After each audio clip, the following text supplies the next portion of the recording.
Navigating today's real estate market can be tricky. Want to buy or sell a house, finance or insure a house, or stuck with a house and don't know what to do? Florida Talk Real Estate has been your local one-stop real estate shop since 2012. Get the advice you need from your local real estate pros.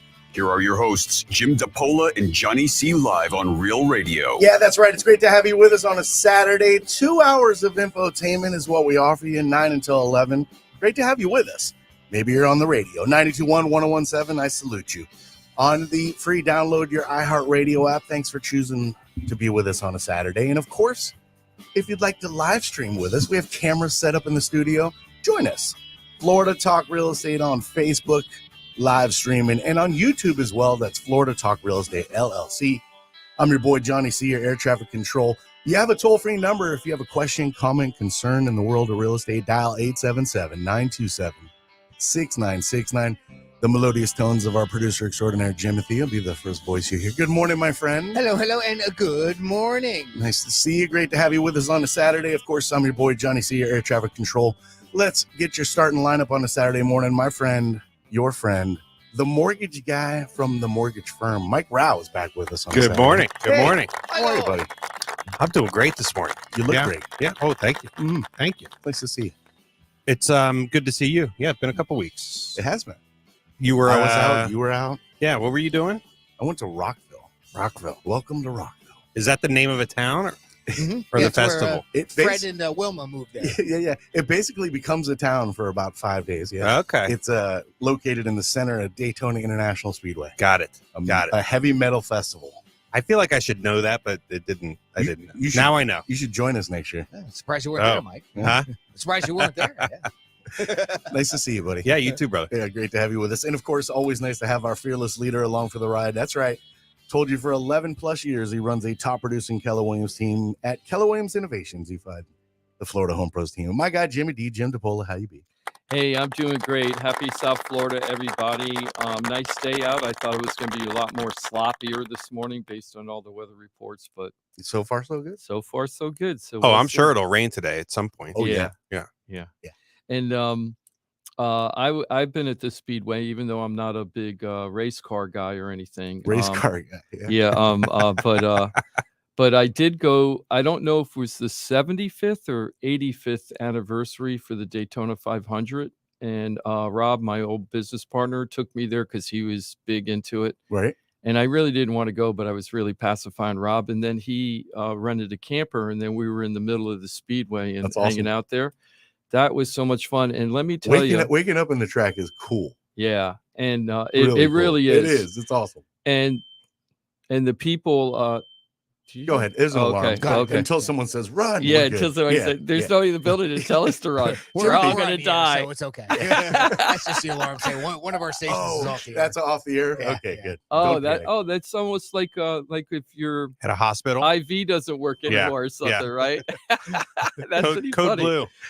All the years you've done this, I've never heard that before, so it's pretty wild. Yeah, I have, and I still thought it was a smoke alarm. So Usually the door's closed. So we That's wouldn't hear it. pretty funny.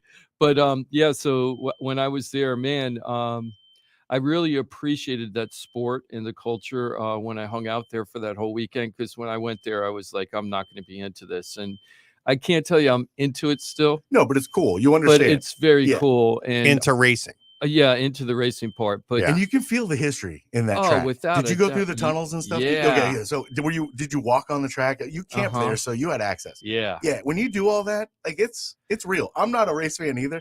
I kind of started following when I got married. My wife likes racing, oh, she likes it. but never into it. But even the first time I went there, you can feel it is a historic place. Oh, and Truly. then when the games, I mean, game when the when they when the start their race sets. starts, when the race starts, oh Mhm. my gosh, the thunder and the roar and the vibrations, For sure. they're really, really amazing. Amazing. It's just like totally amazing. So I have a lot of good memories of being down there in the middle of that field.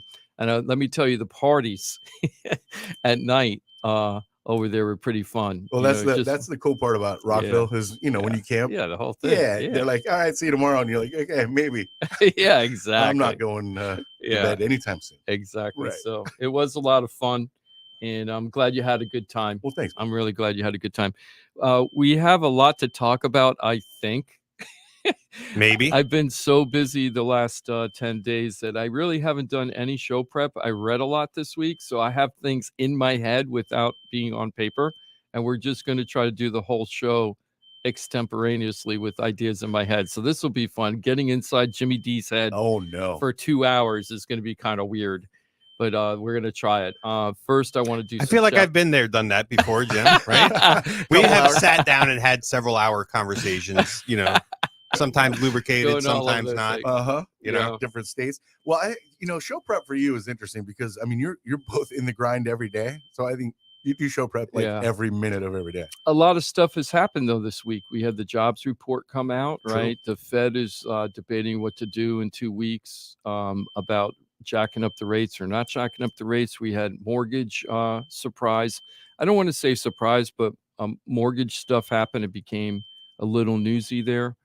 So we just have a lot of stuff going on. So first, I want to just start out with the shout outs. I want to give a shout out to Jason and Jennifer. We put their house on the market last week. Remember, we talked about that. Mm-hmm.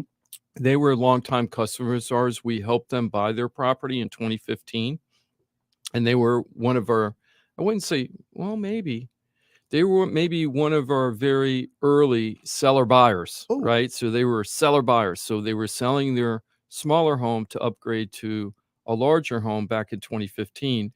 We sold their home in 0 days, right? Then we happened to have a listing that matched their needs perfectly and put them in the contract the day after the next day. And they closed. Now here it is. What is it? 27. What's 2015? 8 years later. Yeah. 8 years later, they're selling and they're moving out of state. They're moving to Tennessee. Hopefully, Mike is going to be the mortgage guy. In fact, Jennifer needs to talk to you. I forgot to send you a text. Jennifer needs to talk to you first thing Monday morning because she needs to get approval letters ready because she's going up to buy a house in Tennessee. There we go. Okay. Yeah, I heard a rumor they were going up to Chattanooga to shop. Yes, right? So they're ready to roll. They got 21 properties lined up. They're already lined up to see. Perfect. So they're not messing around. No. Jennifer is not a mess around woman. That Nice. woman is. She has a determination that I haven't seen with a lot of people, and she just makes it happen. Well, we're in the midst of a shout out, so I can see the balls rolling for them on this end. Yeah. So last week we put their house on the market at 4 p.m. on Thursday. By Monday, which was a holiday weekend, we had 39 showings. We shut it down because we already had 9 offers. We could have had 70 showings if we kept it on. But after 9 offers, does it really matter? Yeah, you're there, right? Yeah, the numbers were all clustered together. We didn't have any super low or super high. So, keep waiting for more offers. It's like, what's the point? So we put them under contract. So congratulations. Nice. And then we put them onto a backup contract with actually our potential buyers that Mike will be financing. But out of the 9 offers, our buyer came in second. So they took the another buyer, which was okay.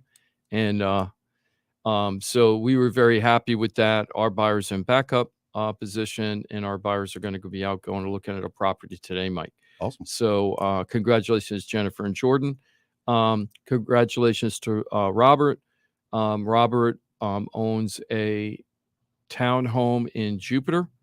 We just took the photos. It'll be on the market. We took the listing on last Friday. Then we had to get the property staged and cleaned. And then I hired, they had to move out of state last week. In fact, on the show, they texted me and said, hey, we're out of here. So I brought in a cleaning service for them that I recommended. They went and did an excellent job cleaning the place for them. Nice. We took the photos yesterday. The house will be on the market Monday. Really nice 3-bedroom, 2-bath townhome, 2-car garage, built in 2015. HOA is around $400 a month, which is really reasonable. Sure. Impact windows everywhere. Very good condition. Everything's 2015, but it's 2015. Pretty recent. Oh, old yeah, roof. It's disgusting, right? I'm joking. And we have it at $400,000, which is a very reasonable price for this unit. So if you're looking for a good townhome in Jupiter, give us a call. Really centrally located. Thank you, Robert, for hiring us. I went through a FloridaTalkRealEstate.com. Thank you. And I went through a gauntlet with Robert because Robert started talking to me in January, but didn't hire me until last week. So I had many conversations with Robert before he decided to choose me. And he went to some iBuyer programs. And I was like, really? You're going to go to, he wanted to make the most money possible on his house. And I'm like, really? You're going to iBuyer programs? Sure. But that's you're like, Yeah. I'm trying to do the same. I'm trying to get the most for you. He called me up about this one company that he was thinking of hiring that said, we'll give you an offer, automatic offer on your property. And if you don't like it, we'll go ahead and put it on the market and try to sell it for you for more money than we're offering. I'm like, oh yeah, that makes sense to do that. There's no ulterior motive there on that. So what do? They offer to buy the home at a certain price or sell it at a higher price. Yeah, and say, if you don't like our price, we'll put it on the market for you. We'll list it for you, whatever price you want, see if you could sell it, right? And I'm thinking, oh yeah, that's a real smart way to do that, right? So then I sent him a series of articles showing how this company has had lots of financial problems in the last 18 months, right? Like all those iBuyer companies, right? Yeah. And iBuyer, for people, if you're wondering, it's like internet buyer. So they don't actually look at your property thing. You talk to them on the phone, and then they give you an offer based on the algorithms that are floating around out there. They've lost hundreds and hundreds and hundreds of millions of dollars, these companies, over the last couple of years. Yes, I'm gloating because just because you can collect information from all over the country by paying MLS services and then putting it on your website does not make you a good realtor. Nope. That just means you're very good at aggregating information. That's it. But not really analyzing it very well. That's the problem. Or performing it either. It actually brings up a good question, Jim. So, like, of these alternative ways of selling residential real estate, has anything like come in and really shook things up or stuck, like been effective? Anything other than the agent, like the experienced agent? Is there anything creeping up on that from a? Wait till AI gets his hands on it. I don't know. What's it going to do? AI I mean, is already kind of involved in it. I'm sure they're using it for valuation. Well, AI is being used right now. We're not using it yet, but we probably will be using it eventually. There's a lot of things it could be used for right now. So social media stuff, it can create content for you automatically. Yep. It's getting to the point now where it can analyze my voice and my inflections in my voice so that you don't even have to talk anymore. You just type in what you want me to say. I hate the words you're saying so much. I know. I'm just telling you. You literally said it'll create content for you. It will be me. I hate it so much. But the voice sounds very real now. It doesn't sound like a computer talking. It doesn't sound like that. Well, they haven't programmed it to make it sound any better yet. Yeah. But so the other things it's doing right now that's very big is when you go on all those sites we've been talking about, all those websites to look for properties, all those big sites, what is happening now, if you click on a property that's connected to an agent, the agent can set up an automatic chat bot where you start talking to it and you have no idea that you're talking to a bot. And you think, wow, this person's up at 2:00 in the morning and they're talking to me right now. And you're really not, right? Where it's they a live. system, right? And what the bot's purpose is not to necessarily trick you, but it's definitely tricking you. And I have a problem with that, but it's just to get the basic information and find out if you're serious or if you're just one of those looky-loos, just clicking on there, which is okay. But they're trying to find, hey, do you really want to buy something? If you do, tell me what you're looking for. And then the next morning, the agent will step in and actually do something. That actually is pretty effective right now. Sure. You'd be surprised. We tried it about 5 years ago, and we had an agent that was thinking of joining our team. And we just, for the heck of it, turned it on the agent for advertising. And the agent was responding to us like we were talking to them. We had no idea what the conversations were going on. We were just watching it happen. And they had no idea. And then when they came to our team, I was like, yeah, that was a bot. Right. And that was 5 years ago. So I'm sure it's getting a lot better. Well, just this year. Yeah. But as far as I know what you're trying to get to, Mike, as far as trying to take out the human element and actually transacting a deal, put it in on the market, negotiating an offer, and then closing the deal. I still think it's going to be a pretty hard thing. There's a lot of talk out there. Is like, are real estate agents going to become the new travel agents? people forget that a lot of people don't even know that there used to be travel agencies, and there's still some around. I don't get They it, exist. Yeah.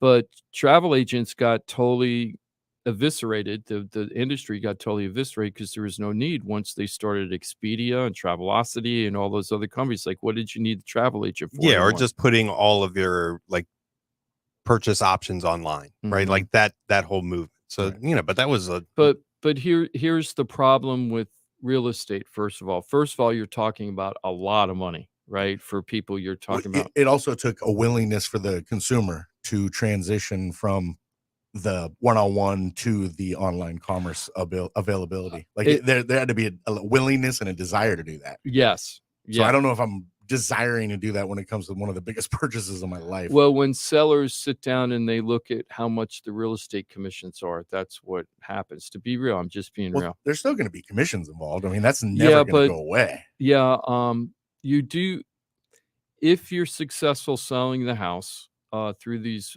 kind of programs that exist now. What we're seeing is that you're losing about 9% of what you would get with an agent. So even if an agent's real estate commission is 6%, let's just say, which is on the high end right now, it's like between 5%, 6% gross is the average, right in between there. If you're selling the house for 9% less, you're actually making more with the agent. And there's study after study. We actually have an app from Trident Title that talks about if you were to use an iBuyer program, what your cost would be, and then they would figure out from the real estate agent. And it's one of those cases where the numbers don't lie. Like the stats really do matter. The stats, I think, really do matter. There are lightning strikes that, just like for sale by owner, I think 15% of sell by owner, 1 out of 6 people actually sell their house for sale by owner when they go into that system. Most people give up and just hire the agent. Just say, you mean sell it house. at all, or sell it for like better than they Sell could it have? without an agent. What they'll do is they'll put it on the market without an agent trying to do for sale by owner, and then 1 out of 6 will. And then the other 5 out of 6 end up hiring an agent to go buy the property. Just to sell it. I'm not talking selling for top dollar, but just to complete the transaction. Wow. Yeah. People don't realize how much is involved in advertising and getting the property out there. And, there were 2 times in my career, back in 02 to 05, and then this last thing, COVID, until basically last year when we hit 7.08 in July. Those 2 markets, if you shove the sign in the yard, the house was pretty much sold by itself. I was just talking to some people that are thinking about buying in Palm Beach County. They're from out of the area. He's a pilot, and him and his wife are professionals. And I said, look, there's a lot of agents out there right now. I know because I train agents, and there's a lot of agents out there right now that don't know what it's like to work in a normal market and what they were trained to do for the last 2 years. And a lot of agents came into Florida and became licensed in the last couple of years during this big boom. Sure.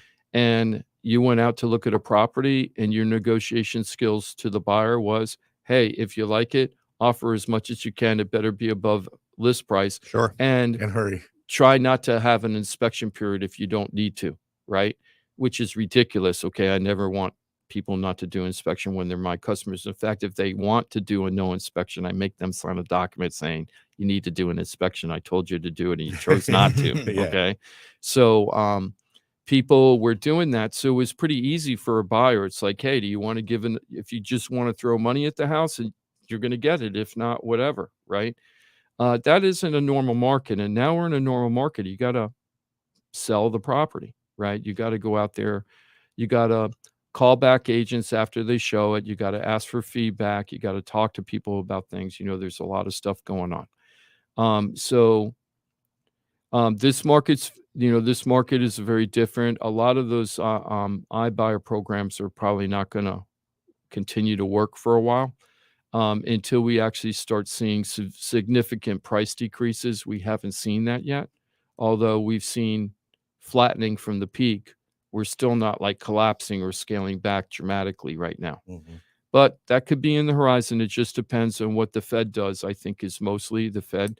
And which will get us into the job reports in a little bit. I know that we've got Mava on the phone, right? I'm so Exactly. sorry. Yep. And I know she's got a busy day. So let's get Mava on the phone. Was Mava got an open house or something? Mava's got an open house. All right. Yes, Mava, welcome. again. Thank you for your patience. Welcome. You're on Florida Talk Real Estate. How are you, Mava?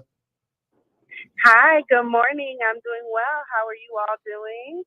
We're doing great, Mava. Thank you so much. This is Mava Gachette from Keller Williams Innovations, and has been working with my team for the last couple of weeks. She's been doing an awesome job. People love her. Awesome. She's got this super bubbly personality. She's great on the radio too. So Yeah, I have a couple people mentioned that to me last week, Mava. You're becoming a radio star. Yay, I love that. So I know you had a really successful open house last week, and you're doing a part 2 this week. Is that correct? Yes, that is. Could you tell me a little bit about the property and what time you're going to be there? Yes, absolutely. Well, I will be there today between 11 a.m. and 2 p.m. And the property it's actually a really gorgeous home. It's a 3-bedroom, 2-bathroom. It's single family, of course. And it sits on about 1,500, I think it's 1,576 square foot. And it's a really beautiful home. It has some gorgeous landscaping with a little garden in the back. It has beautiful painting. The painting kind of reminds me of like the sky because it's blue. It's like a light blue and white. So you could definitely tell you're in Florida with the way that the home is painted. Also, it has, well, one of my favorite things about the property is that it has this really big space that's on the side of it where you could park a boat, a RV, maybe some 4-wheelers, whatever it is, and it's gated and secured. So that's one of the highlights that I love about the property. And it is nicely landscaped, and I really like the backyard of that property too. It's just really nice and cozy, and it's got the screened-in porch, and they actually have a garden there, so you can continue with that garden. And it wasn't fully grown at that point. They still have plants in there, but because of the season, it wasn't fully grown yet. But it could be awesome. And if you want to bring a dog, there's no problem. It's plenty of room to run around the backyard, and you could put a pool in the yard if you want to. It's definitely big enough. And that price for the property is $450,000. And it is, because we didn't say the address yet. That's what I was saying earlier. It's 1417 West Hardy Street, Hardee Street in Lantana, Florida. Oops, sorry about that. Oh, it was almost perfect. Like, here we go. Yeah, there we go. Yeah, somebody might be called 1417 West Hardy 1417. Street in Lantana, Florida. And you're going to be there from 11 o'clock to 2 o'clock? Yes, I will. That's awesome. Okay, can you do me a favor, Mava? Sure. What's up? Sell that house. I will. Thank you. I Thank you. definitely will. Awesome. Okay, so go out and see Mava from 11 to 2, 1417 West Hardy Street, Lantana. Okay. All right. Thank you, Mava, Jim. thank you very Thank much. you. Thanks for your patience and good luck out there today. I hope the weather continues to cooperate beautifully, but we're going to be inside anyway, and you can just kind of look out into the backyard if need be. That's exactly Yes. true. Yeah. And, I was doing research about the city of Lantana because I'm making a little video about the city along with the house. And you know what I found out? That Lantana's been around. It wasn't named Lantana at the time, but people have lived in. And when I say people, I'm not including the Seminole Indians who have been here for a long time, right? So I don't want to get into that. But from the European perspective, Lantana's been populated since 1842. That's I was crazy. a little surprised when you think about that. Delray and Boynton, there's like 1885 to 1895. Yeah, that's what you were saying. Yeah. Right. So Like 50 years later. 1842. Yeah. Is that amazing? Yeah. So anyway, I just think that's a pretty cool little factoid. The info on this open house on the Facebook page of Florida Talk Real Estate. Yes, it's on the right. Facebook page. So All go over there. And don't forget to like the page. And if you're listening to us on YouTube or on our Facebook page, please like the page and subscribe so you can know when we're coming up on the show. Perfect. And again, that's 11 to 2 today. If you missed out on those details, Florida Talk Real Estate on Facebook. And remember the YouTube page, like Jim said, and like and share. You never know. You can be changing lives if you simply put somebody onto the Florida Talk Real Estate team. That is a .com, by the way. FloridaTalkRealEstate.com is your one-stop real estate shop. You got the hotline there as well, 888-973-7828. Call it if you'd like, 24 hours a day, 7 days a week. It's one of those access points to the team of pros. These are people that are in your corner. They work well together. That's why I've been here every Saturday I can and working with this team for the transactions in my life. One coming up before we know it. It'll be happening. Yes, sir. Got another big exchange. What do we call that? A buyer seller? Seller buyer. Seller buyer. Thank you. Yeah, buyer Seller seller is tough. Buyer, no, I mean, some people can do it. You can do Some it. people You can got- do it, you but got it's the tough. pockets, I guess. Yeah. No, that's not me for sure. Yep. And I just want to continue a couple of the shout outs before we wrap Please. up the half hour. Mhm.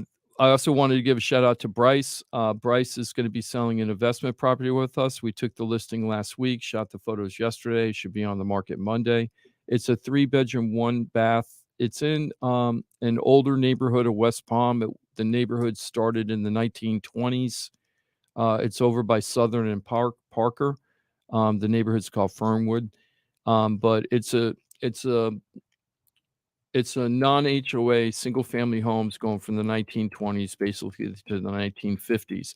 So when you walk around that neighborhood, it's like almost like a slice of the history of seeing how houses were built at different phases, right? Ours is a 1949 house, I think. So it was right after World War II, which is probably when all the military people started coming down here. There were like 2 major booms before the 1960s. The first, of course, was when Flagler came down to build the railway, and then he used West Palm. And this neighborhood over by Southern and Parker was a big part of all the workers that were building everything, the railroads, the hotels here for Flagler. They were all living there. Then when that phase went through, then right after World War II, we got another big influx of people moving into the area and a lot of building.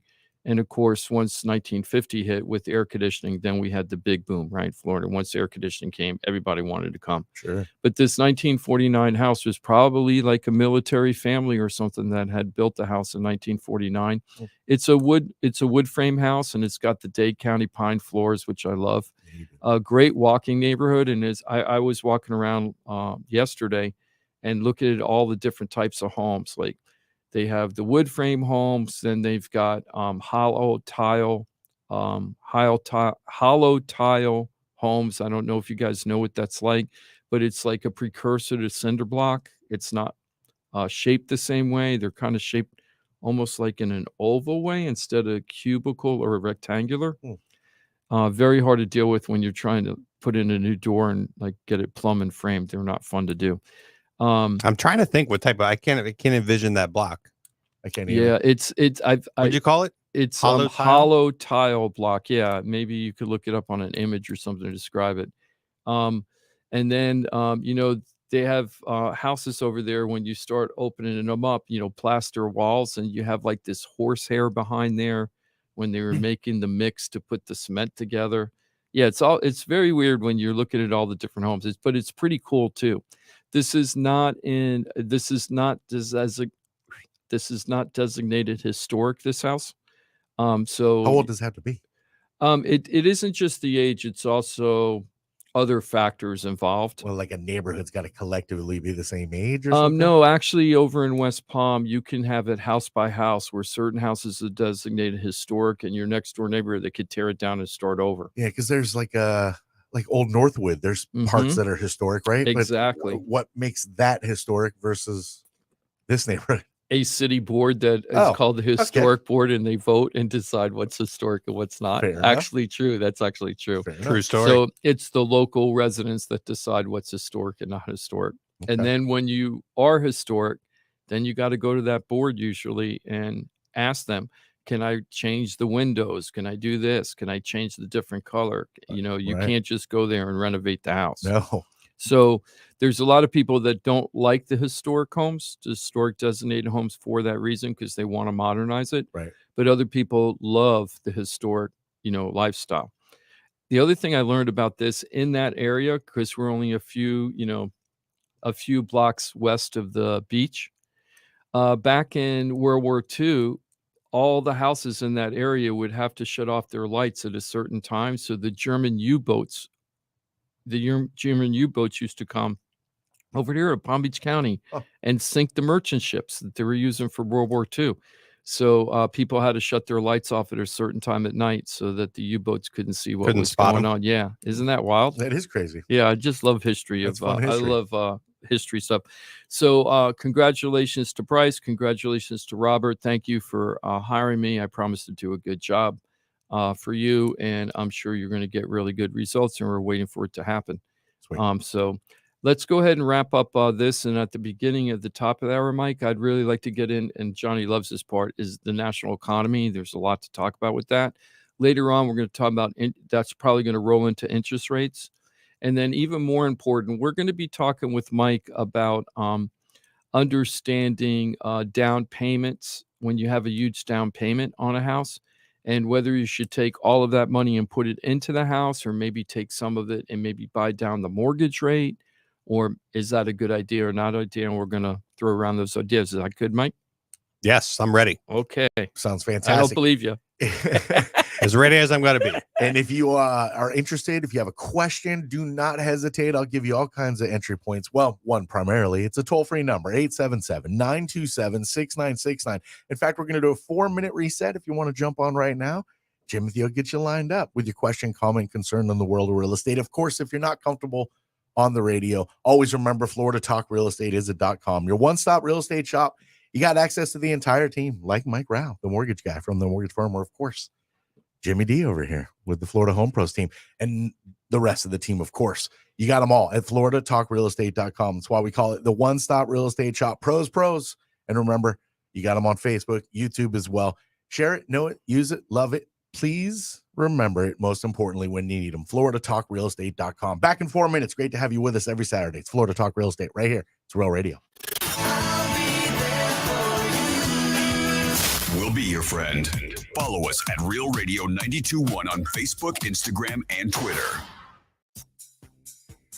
From the Gordon and Partners Weather Center. Have you or a loved one been injured through no fault of your own? Call 561-333-3333 or go to fortheinjured.com.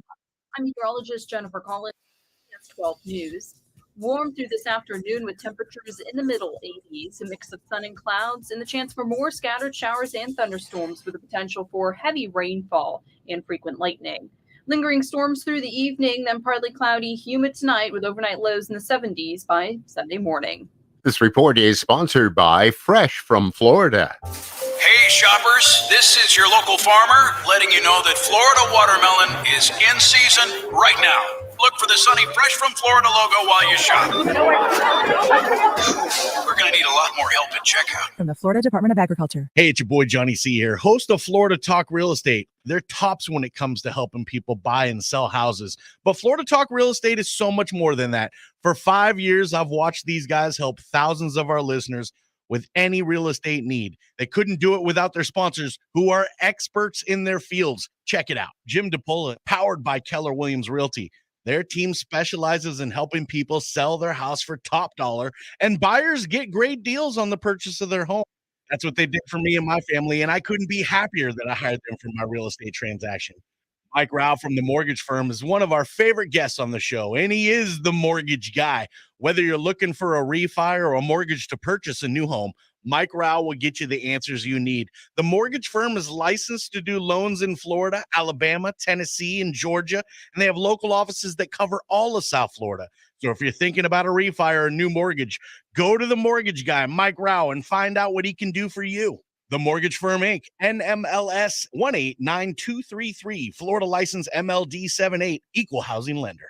The law office of Paola has been specializing in real estate law for nearly 25 years and has the professional team you need. Upside down with your house, Paul's team can help you conduct short sales, loan modifications, even if you're behind on payments.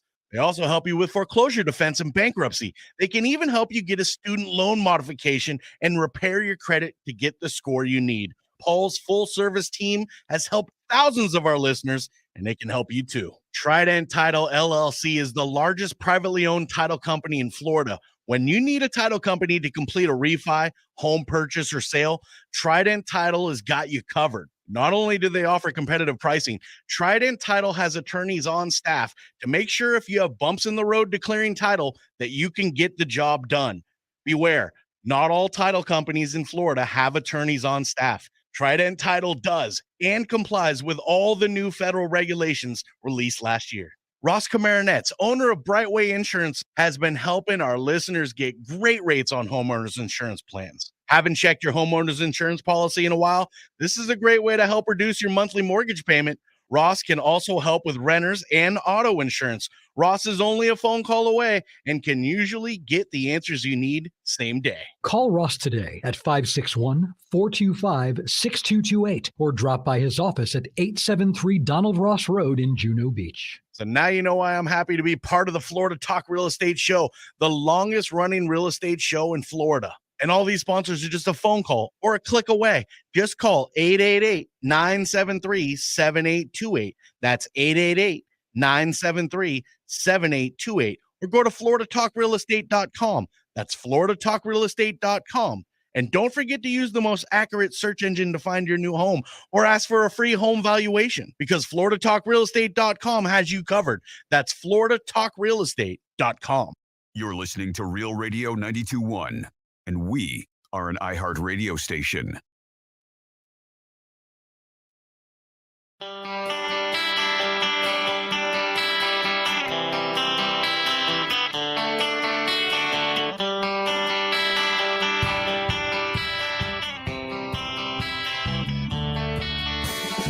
This is Florida Talk Real Estate with Jim DePola and Johnny C. Got a question for the show? Call us live at 1-877-927-6969. I'll say it again, 877-927-6969. That's our toll-free number. You're more than welcome to join into the conversation with your questions, comments, concerns.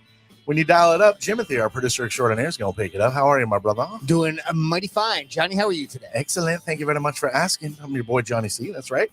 Mike Rauch, the mortgage guy from the mortgage firm, is with us on a Saturday. Hello, Michael. Hello, I sure am. I'm with you. And Jimmy D, that's Jim DePola, runs the Florida Home Pros team over with Keller Williams Innovations. How are you, Jimmy D? Doing good. I'm doing good, guys. And I happy South Florida. I do see cameras. That means we're streaming live, by the way. Join us on Facebook if you'd like.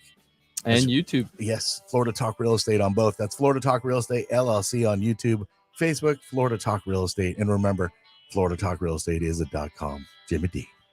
I'm hoping that our Facebook people kind of convert more to YouTube. I would prefer that. You're trying to kick them over to the yeah, tube? so all the Facebook people, if you could start watching on YouTube, it's no big difference, right? Just go over to YouTube if you can. I'm having problems with Facebook lately.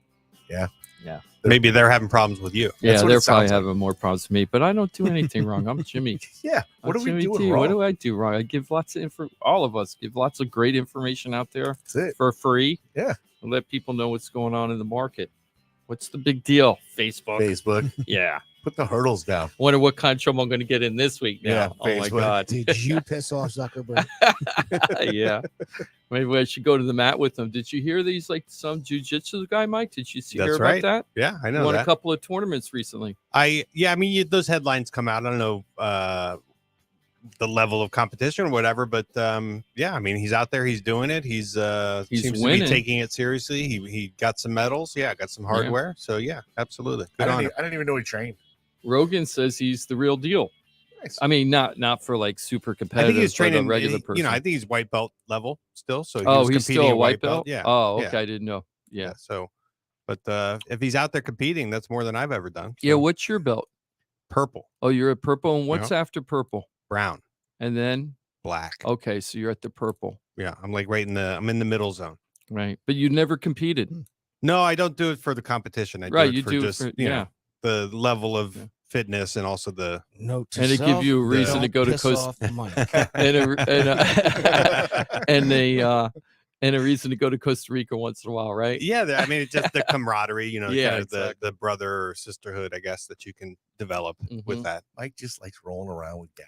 That's Yeah. part of it, Johnny. You Yeah. get really close to these people after years and years of wrestling around together. No You know, right? grinding Piss into off each other. Mike.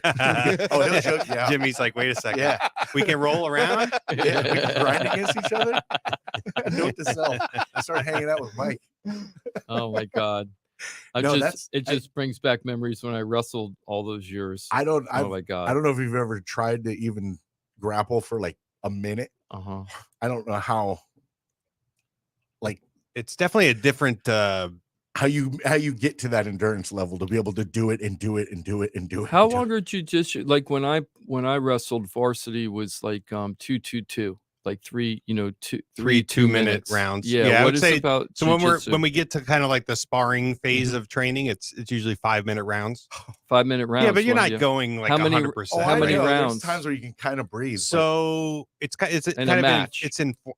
it doesn't really work like that. So you like a competition match would be depending on your age group. It could be a 7-minute, could be a 10-minute match, could be a 5-minute match with no like breaks in between, unless they go off. Yeah, the no mat rounds, or something no like rounds. that or something. Yeah, now no rounds. there's certain formats where you have some sort of round type thing. So just depends on the tournament. But I would say your typical like gi or no gi jiu-jitsu tournament, it's either 5 or 7 minutes. Well, round. I did it for a long time. I did it for 6 years, right? So I had to wrestle for 6 years, and I was okay, right? Real, though. But the thing is, Now you hold wanna on. hear Does something- Johnny know? Do you have any? Have you heard Jim talk about wrestling before? I No. want you to see if you can guess what his weight class was. In Oh high yeah. school.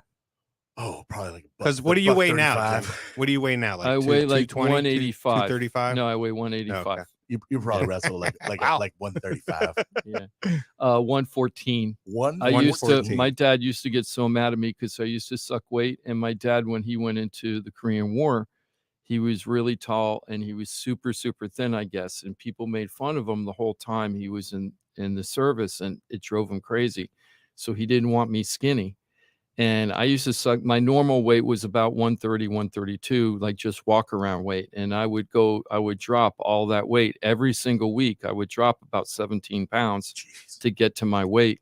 So I would live on ice cubes. I would live on 3 ice cubes a day, basically, for 5 days in order to get the weight. Sounds healthy.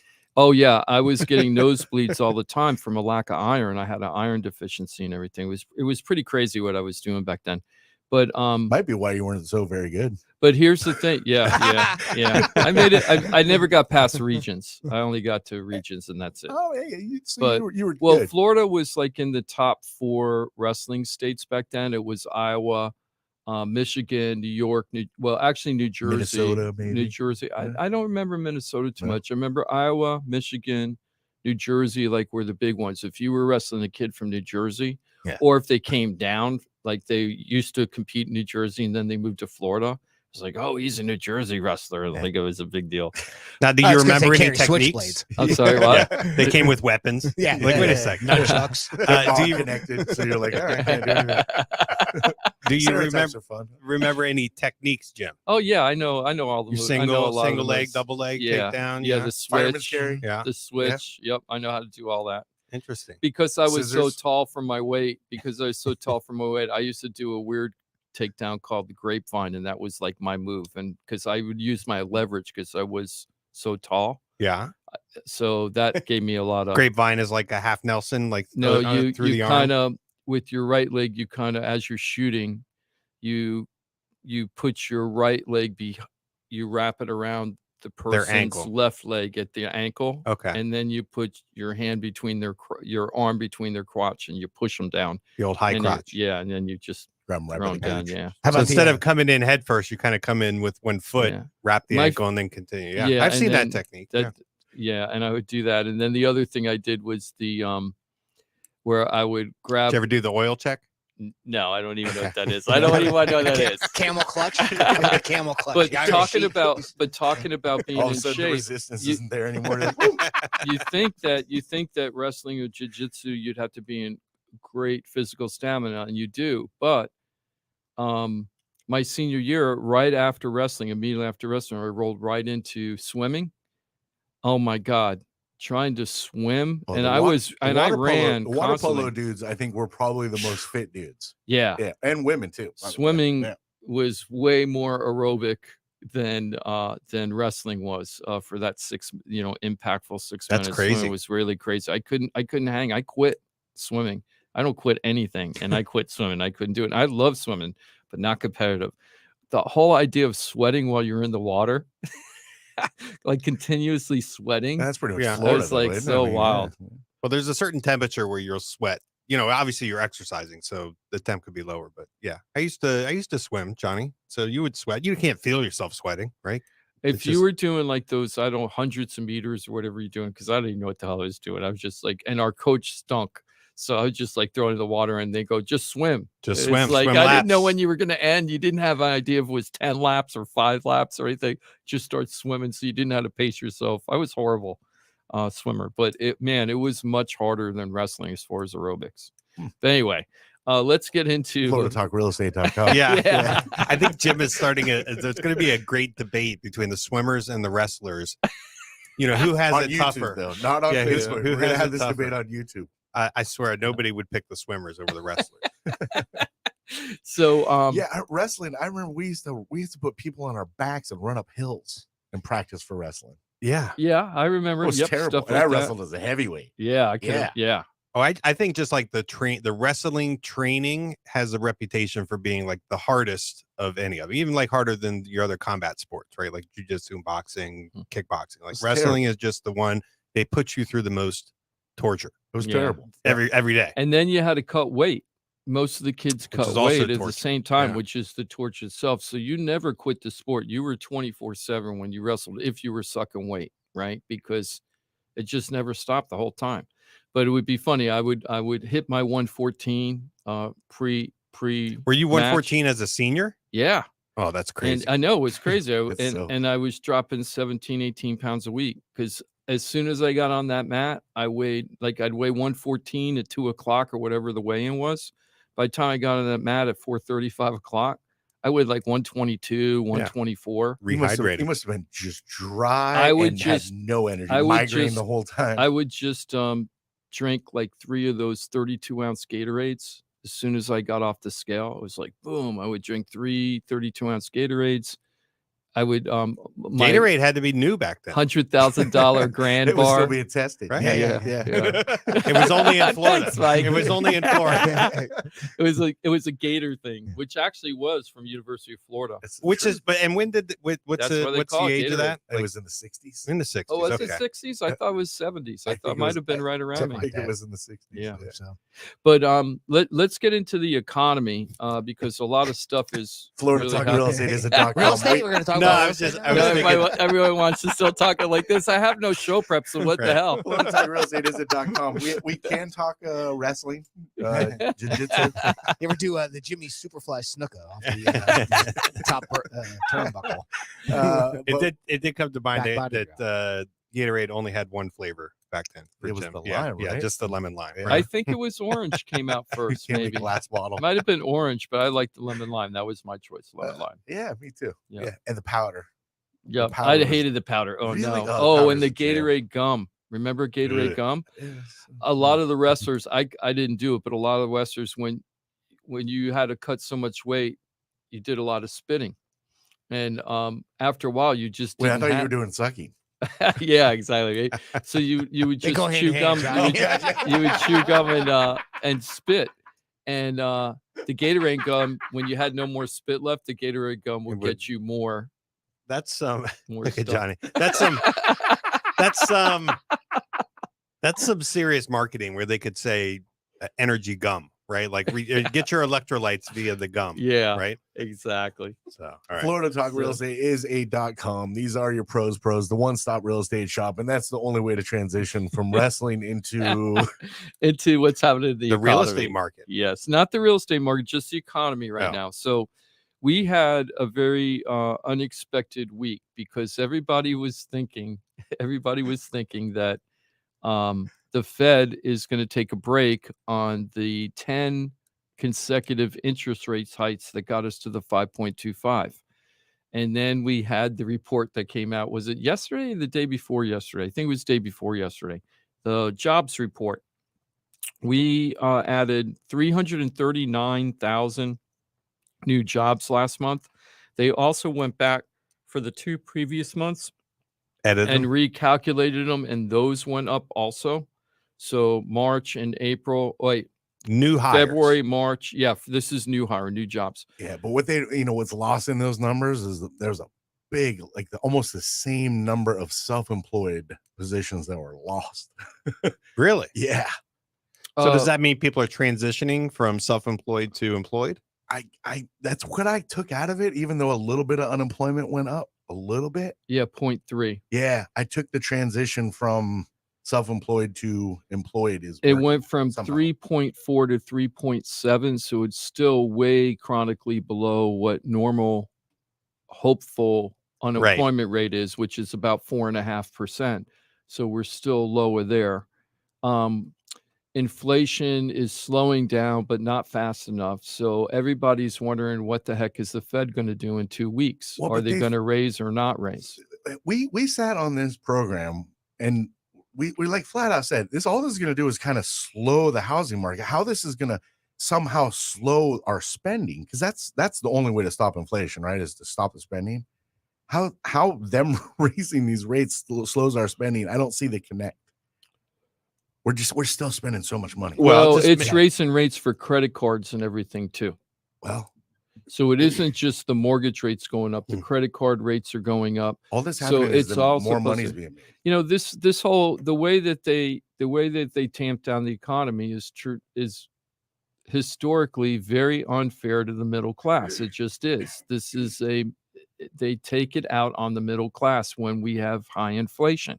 And what I mean by that is they don't have a laser to fine cut parts of the economy to tweak it. The reason why that doesn't happen is the philosophy behind it is you don't want government picking which industries benefit over others. So they use what they call like a sledgehammer that's very inaccurate and Instead of a very scalpel imperfect. or like a laser, right. Yeah. Mhm. So what's happening right now is what they want to do is they want to tell the middle class people stop spending money, and they still want to give tax breaks to the rich, right? To the corporations and everything. And it seems like everybody's starting to kind of get on board as far as the corporations. Listen to this. So I know this sounds very conspiracy minded, but I'm hearing it more and more and more. When you talk and pay attention, you kind of see the set levels. So what do you hear more and more and more and more and more? This is what I hear. We're understaffed. Understaffed. And then a connector is people don't want to work, right? Do you hear both those things? Sure. Just kind of in general conversations, Right. People don't want to work. Every place is understaffed. Here's what I'm seeing across the board, whether it's retail, the court systems, I mean, you name it. They are trimming their overhead. They are cutting their staff, and the staff they do have, they're cutting their hours down. Even the full-time hours are getting trimmed down. So they realized in COVID, we can do things on bare bones and still make massive profits. It's happening across the board, and somehow very advantageously, the narrative is nobody wants to work and we're just understaffed. No, it's by design. You were just hitting the nail on it. The money's still being made, record profits. We just have to be more patient in our process. Whether you're getting police reports, if you're a lawyer or something, I can speak because I know, some people in the industry. Right. What you used to be able to get in a day can take 2 my weeks God, now. yes, I know. Like 2 I know. weeks to get a copy. Can you scan that in and get it to me? We will. We're understaffed. No, they're cut down. I know they kind of depends on how you view that. They're the same. But is it because people don't want to work? No, I don't think so. And pay is kind of like an interesting aspect too. But we're seeing employment, but we're seeing understaffing. Those things don't work together, right? They just don't. The part I know it sounds conspiracy minded, but this is by design. It just feels it. The part I don't get is that when people say that people don't want to work in today's economy, I just listened yesterday, and it was a Wall Street Journal report. I read everything. I read the conservative stuff, the liberal stuff. I read everything because I like knowing, right? I like knowing where everybody's coming from. And just because you read one report doesn't mean that that's fully accurate. I want to read a bunch of different sides and form my own opinion. Right. But we had 5.1 million jobs created since the beginning of 2021. We've had 5.1 million jobs created. The the 4 years before that, we had like 3 million jobs created. And I'm not trying to compare administrations or anything, because the other administration, the past administration before this one, in that Congress and everything, they had a pretty good economy. Economy is going pretty well. Chugging along. Right. Yeah.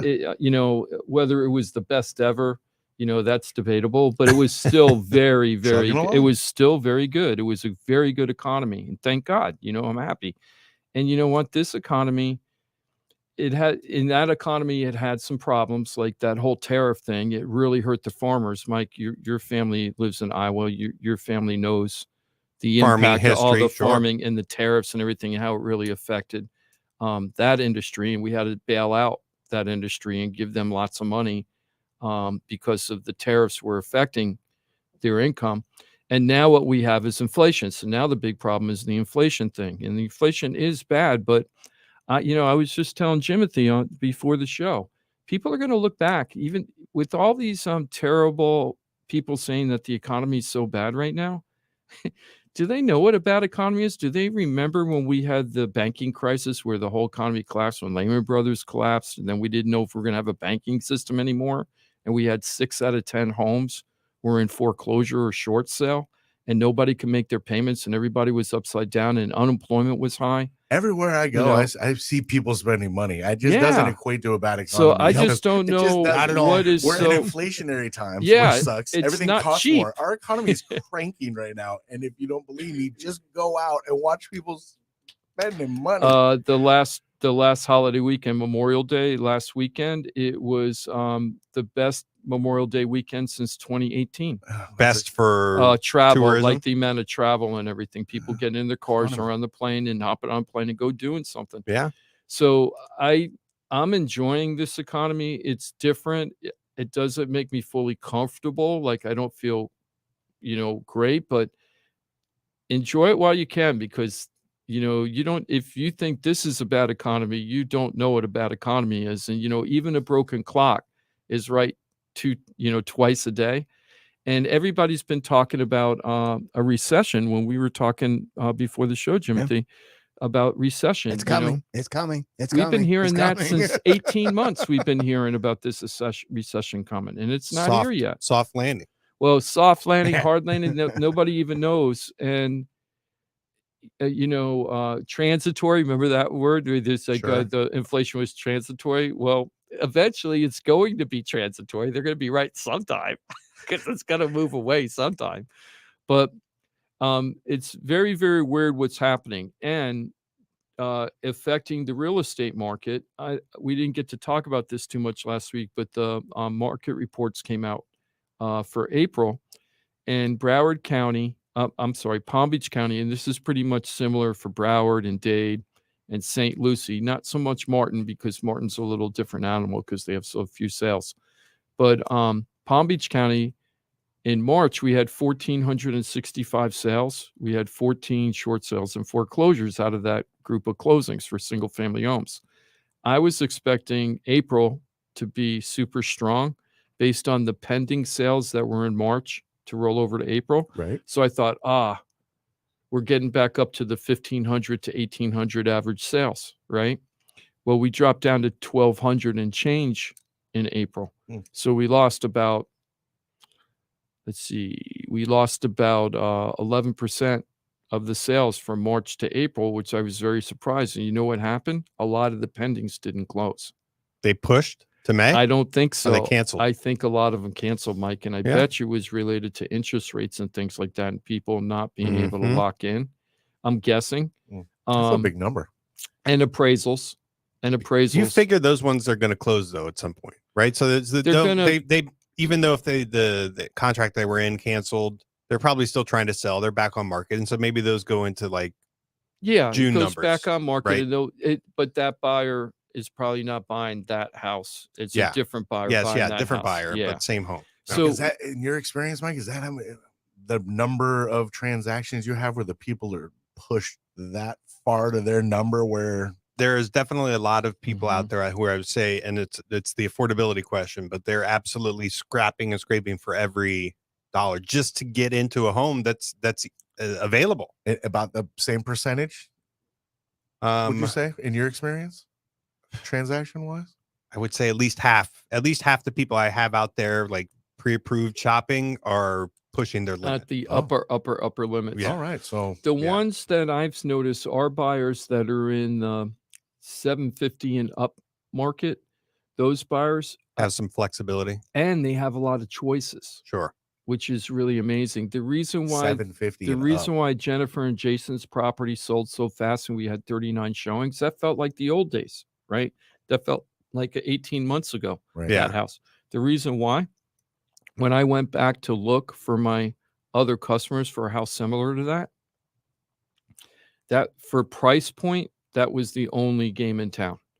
And the couple that I'm talking about that lost out on that property, when I went back to look, that was their upper limit, and there was nothing else there. So inventory is still the savior of why we haven't seen dramatic price drops, partly. And the other savior, you're saying inventory is a limited inventory. Low inventory is keeping the prices up higher, even though the interest rates are low. And Johnny, that might be what we're experiencing. I haven't forgotten this.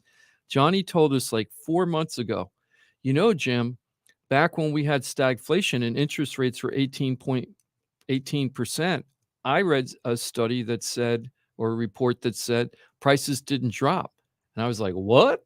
Right? Yeah. And I think that's what we're experiencing right now is that the interest rates are going up, but the prices aren't dropping precipitously because of it. So it's a very weird thing. So what's happening, I think, is... And that's because of inventory. It's all because of inventory. And the other thing is last month, we had 14 short sales and foreclosures in March. April, 8. Right? So we're talking about 1%. Not even, because it was 1,280 homes sold. So that's less than 1%, because and the only 1% would be 12. Only thing that's going to change inventory is a dramatic drop in interest rates, right? Mm-hmm. I mean, or build a bunch of new homes. If they drop the interest rates, what's going to change inventory? No, that would change. Interest rates have to increase. No, I would think the opposite. Increase. Well, both, but I think Johnny's right. I don't think anybody's going to be willing to sell their home right. at 4%. So and then move into a 8%. Right. So what's the question is? I how do you get people to sell? Is by giving them something to buy. They're trapped. They call it. I was going to bring this up last week, and I didn't. They call it the ice age market right now. The real estate market's in the ice age, right? Because we're stuck. We have high interest rates. We have low inventory. Prices aren't moving, so it's an affordability issue for the buyers, and the sellers don't want to sell because they want to keep their super low interest rate. Well, otherwise it becomes their affordability issue. Right. Then it becomes. I can almost say that word. But the thing is I don't agree with that. We're going to talk about a little technique, and we're going to do some math with Mike at the 10 o'clock hour. Okay. I don't even know what time it is. Are we there? Yeah. Okay. Then let's go ahead and take the break. Cool. We should take the break, Sure. right? So now we're going to go take the break, bit. and then we're going to talk. This is going to be really interesting about if you're a seller and you're like, I don't want to sell my house because I don't want to go from my 3.8 interest rate to my 7.2 interest rate. We're going to talk about different techniques and talk a little bit about math and see how it will work or not work. Yeah. And I want to get into, as you mentioned early too, about cash positioning and spending it in the house or on an interest rate. Mm-hmm. Yeah, that's exactly what we're going to talk about. This is going to be flex time because as I've told you for a long time now, Florida Talk Real Estate is .com. These are pros, experts in their field. And when you get to see them flex and just how good they are, look, the numbers and your numbers matter. And when we come back, Jim and Mike going to kind of do a little flex here and give you an understanding exactly how knowing your numbers makes a world of difference. And yes, even in a high interest rate world, you can be positioning you and your family pretty well, but you got to know your numbers. FloridaTalkRealEstate.com. That is a pros collection. You got a whole team there. Remember, on Facebook as well. We'll also give you some details of an open house that we got this afternoon. Remember, that's on Facebook, Florida Talk Real Estate on Facebook. And hey, 4 minutes from now, we're back at it. Thanks for being with us every Saturday. Florida Talk Real Estate right here, Real Radio. Got something to say? I got something to say. Text us at 47142. Start your message with Real Radio. Standard data and message rates apply, and don't text while driving. Hey, it's your boy Johnny C here, host of Florida Talk Real Estate. They're tops when it comes to helping people buy and sell houses. But Florida Talk Real Estate is so much more than that. For 5 years, I've watched these guys help thousands of our listeners with any real estate need. They couldn't do it without their sponsors, who are experts in their fields. Check it out. Jim DePola, powered by Keller Williams Realty. Their team specializes in helping people sell their house for top dollar, and buyers get great deals on the purchase of their home. That's what they did for me and my family, and I couldn't be happier that I hired them for my real estate transaction. Mike Rauch from the mortgage firm is one of our favorite guests on the show, and he is the mortgage guy. Whether you're looking for a refi or a mortgage to purchase a new home, Mike Rauch will get you the answers you need. The mortgage firm is licensed to do loans in Florida, Alabama, Tennessee, and Georgia, and they have local offices that cover all of South Florida. So if you're thinking about a refi or a new mortgage, go to the mortgage guy, Mike Rauch, and find out what he can do for you. The Mortgage Firm, Inc., NMLS 189233, Florida license MLD 78, equal housing lender. The law office of Paul A. Krasker has been specializing in real estate law for nearly 25 years and has the professional team you need. Upside down with your house, Paul's team can help you conduct short sales, loan modifications, even if you're behind on payments. They also help you with foreclosure defense and bankruptcy. They can even help you get a student loan modification and repair your credit to get the score you need. Paul's full-service team has helped thousands of our listeners, and they can help you too. Trident Title LLC is the largest privately owned title company in Florida. When you need a title company to complete a refi, home purchase, or sale, Trident Title has got you covered. Not only do they offer competitive pricing, Trident Title has attorneys on staff to make sure if you have bumps in the road declaring title that you can get the job done. Beware, not all title companies in Florida have attorneys on staff. Trident Title does and complies with all the new federal regulations released last year. Ross Camaronets, owner of Brightway Insurance, has been helping our listeners get great rates on homeowners insurance plans. Haven't checked your homeowners insurance policy in a while? This is a great way to help reduce your monthly mortgage payment. Ross can also help with renters and auto insurance. Ross is only a phone call away and can usually get the answers you need same day. Call Ross today at 561-425-6228 or drop by his office at 873 Donald Ross Road in Juno Beach. So now you know why I'm happy to be part of the Florida Talk Real Estate Show, the longest running real estate show in Florida. And all these sponsors are just a phone call or a click away. Just call 888-973-7828. That's 888-973-7828. Or go to floridatalkrealestate.com. That's floridatalkrealestate.com. And don't forget to use the most accurate search engine to find your new home or ask for a free home valuation because floridatalkrealestate.com has you covered. That's floridatalkrealestate.com. The Anajar and Levine Accident Attorney Studios. Have you been in an accident? Call Anajar and Levine Accident Attorneys at 1-800-747-FREE. That's 1-800-747-3733. Real Radio 92.1 is WZZR West Palm Beach, an iHeartRadio station. Download the free iHeartRadio app for all your music, radio, and podcasts.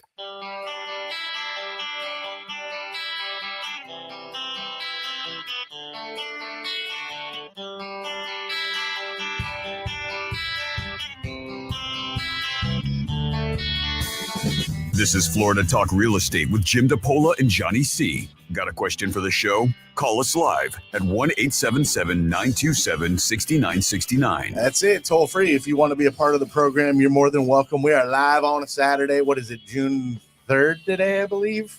Oh, my God. Pretty sure? Yep. Yeah, right. Nice. 3rd. Gold star for Johnny C. Again, 877-927-6969, Florida Talk Real Estate. We go live stream on Facebook, Florida Talk Real Estate on Facebook, and on YouTube as well, Florida Talk Real Estate LLC. Thanks for streaming with us. We got the camera set up. Thanks for being with us. Jimothy, our producer extraordinaire, how are you, my friend? Doing very well. Thank you very much. And happy Saturday. Yes, indeedly do.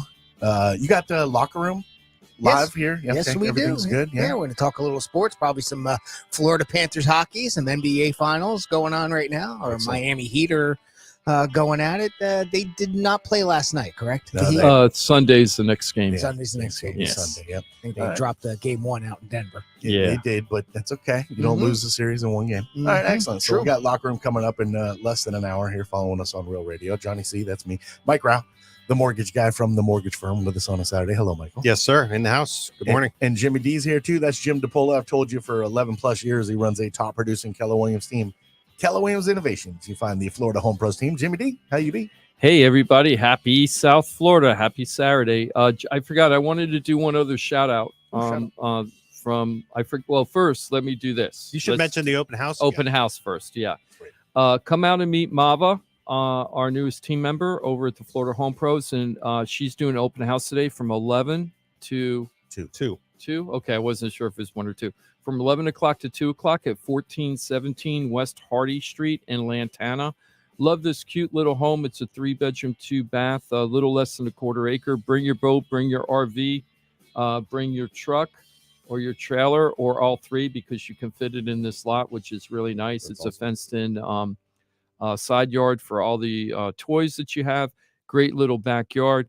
2.6 miles to the beach. Mile and a half to the or less to the 95. So if you need to do that fast commute, it's right there. Could walk to shopping and some restaurants. So really great area. 1417 West Hardy Street. Go and say hello to Mava. 11 o'clock to 2 o'clock. Excellent. Okay. And again, that's on Facebook, Florida Talk Real Estate on Facebook, if you didn't get to jot that down. That's right. And Hardy is Hardee. And wanted to give a shout out. I forgot about this, Mike. Renee. Renee is ready to buy. She's got an approval through Mike from the mortgage firm. And Renee is meeting with us next week. I think Monday we're going up to meet with her. She's going to be buying a house somewhere in Vero or Sebastian. Yep. She is the daughter of Linda, and Linda and Joe are longtime listeners, longtime fans of the show. We helped them buy their first house. It was really a lot of fun to do that. It was right during COVID. I'll never forget it. Negotiating a very tough deal for them with Mike. Yep.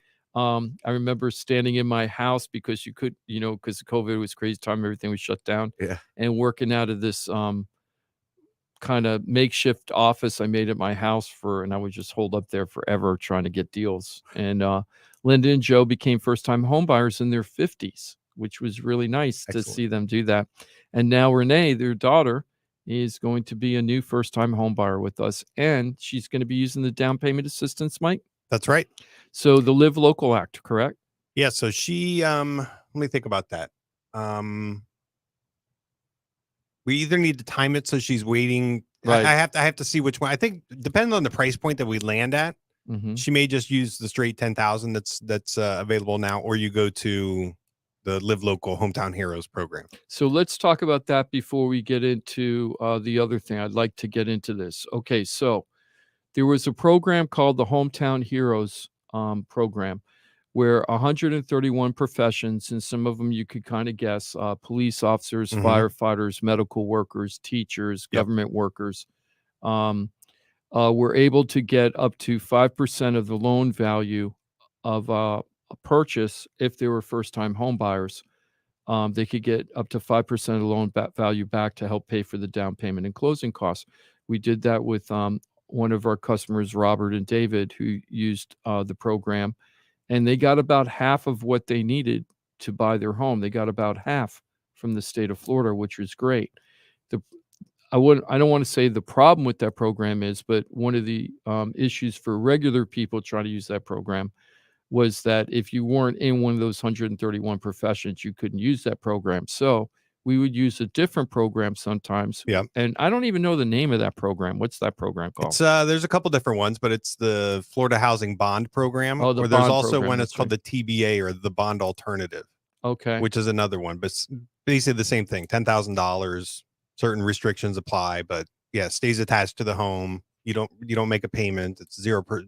Just like what Johnny did back in the day when he did his. He did his. So that was a 10,000 cap. But with the Yeah. Hometown Heroes, you could go up to 25,000 Up to based that. on the purchase price or the loan value. Now they're expanding the Hometown Heroes in a way. I want to say converting it in a way. Like Maybe that just I'm wrong. happened, right? Wasn't it June 1st? July 1st. Oh, I it's think. It goes into effect for funds that are reserved from July 1st forward.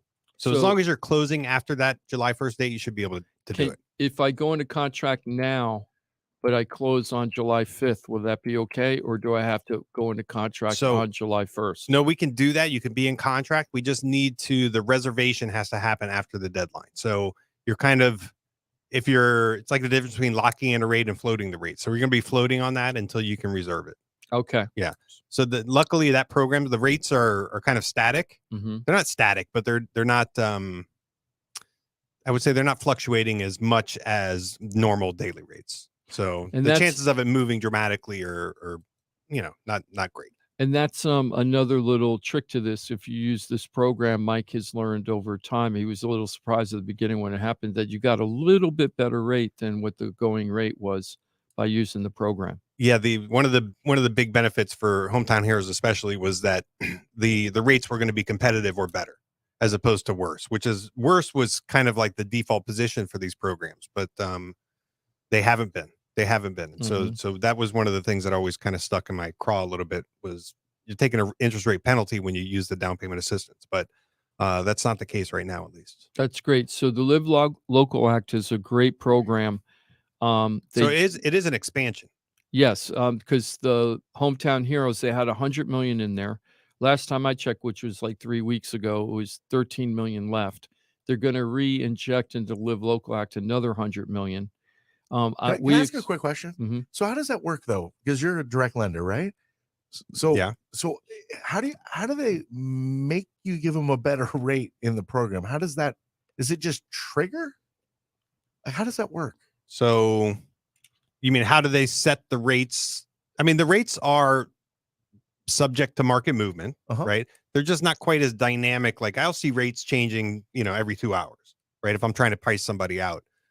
Theirs are a little more fixed. It does get updated daily, but I don't see a lot of movements on those rates, but they're moving with the market. So the question is, how can the rate be better than like the market rate that would be available to just, without using the program?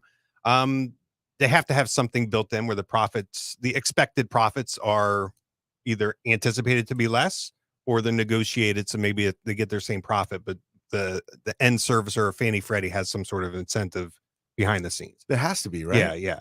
So you wouldn't expect the lenders who are using the program to make less money on these deals. I wouldn't. Yeah. And so I don't think they do. Okay. Yeah. Because it just didn't make sense to me in a way because it's beautiful. I love it. Yeah. So you can, you can lock in at one rate, right? And then find out you can get into this program and then get not a dramatically different rate, but a better rate.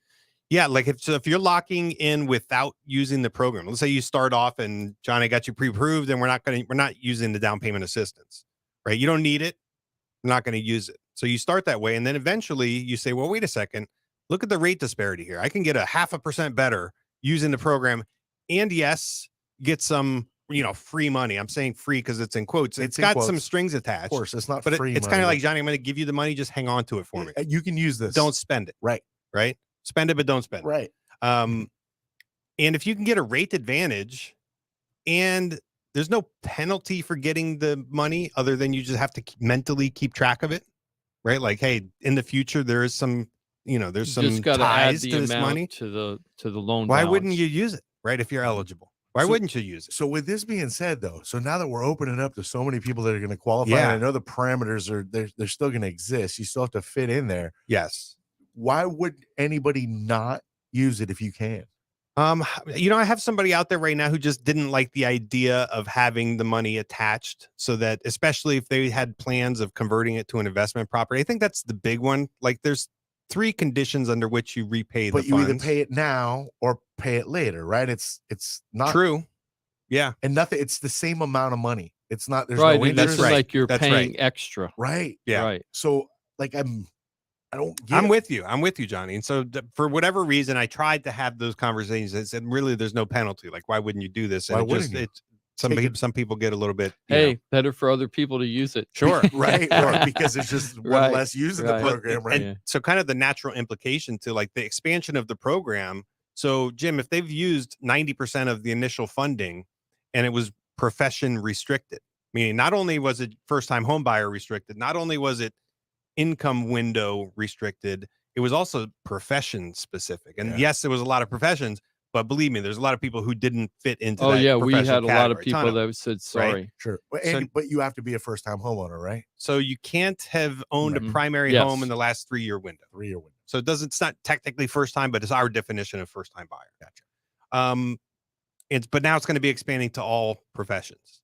And so the natural implications, like, well, geez, that's going to whatever X the amount of people that are eligible, and therefore that funding is going to go a lot quicker than it did when it was profession specific. So we didn't even quite use the whole 100 million. Only for lenders that know it exists, know how to work it, Yeah. understand it, right? Can offer it. There's been a big push. I'll tell you, if you're in my business, if you're a loan originator and you're not, because you do have to take some, limited level of education Training, courses and training, sign up. You have to do all this stuff. The company that you work for has to be participant, an active participant. But if you're not, or you're not working for a company that is, I think you're really going to miss out on a lot of opportunities, because it's just like one of the big barriers for homeowners. There's an affordability thing. There's also like when rents are high, like how do you save money? How do you save enough money? The multiple thousands of dollars that are required to buy your first home, Jim. These aren't people who are selling, tapping into their equity and have like down payment funds. This is like, how do you save up for this? Well, and you had a hard enough time saving 3 years ago, and everything's more expensive without changing your budget now. So yeah, you're having a harder time saving. So you're nailing it for everybody. Yeah. And so like that one barrier, it's a way to overcome a big part of what's needed, which is the cash. And so I really love it. There's definitely a lot of interest. I mean, Jim, we have people probably who are delaying their house hunting a little bit just to get in, but I would say, hey guys, now's the time. Yeah. It's not a scare tactic. We don't know I don't know how long the initial round of funding is going to last. I imagine it's going to go quickly because there's a lot of buzz. There's been a lot of talk about it, rightfully so. And I don't know when they're going to refund it. So it's 100 million. Probably the intention is, hey, that's a year's worth, but it's also what they called an evergreen. They wrote this law to be evergreen, meaning it's continuing. They're going to continue to fund it, but when are they going to refund it? Who knows? Hopefully they're just like, no, we're always going to have funds. Like we want this there. So we're always going to fund this thing, but you don't know. There's some unknowns there. We've used government programs in the past when we first started the show where they just ran out of money and you had to wait till the next year to refund it. One of the big like local ones, the SHIP program, Jim's the State Housing Initiative program. So certain municipalities, county, cities will get funding, and those are big numbers, right? We're not talking 5%. This could be like up to $100,000 of help. But I think in Palm Beach County, they were able to help like 105 applicants. Oh, geez. And I had 2 people who were kind of like in process. They put in all of the, the application to get into that, and they weren't within that first 100 family. And then Megan was one of those. Yeah. Once that money runs out, that's it for the year. They don't refund it. So I don't know if this Hometown Heroes, the Live Local Act, is going to fund or refund within the year. So the earlier, the better, until we know more information. So if you're interested in using down payment assistance programs, government programs that will give you money to help buy your first home, you got to give us a call. All you got to do is go to floridatalkrealestate.com. That's it. floridatalkrealestate.com, or call the hotline 888-973-7828.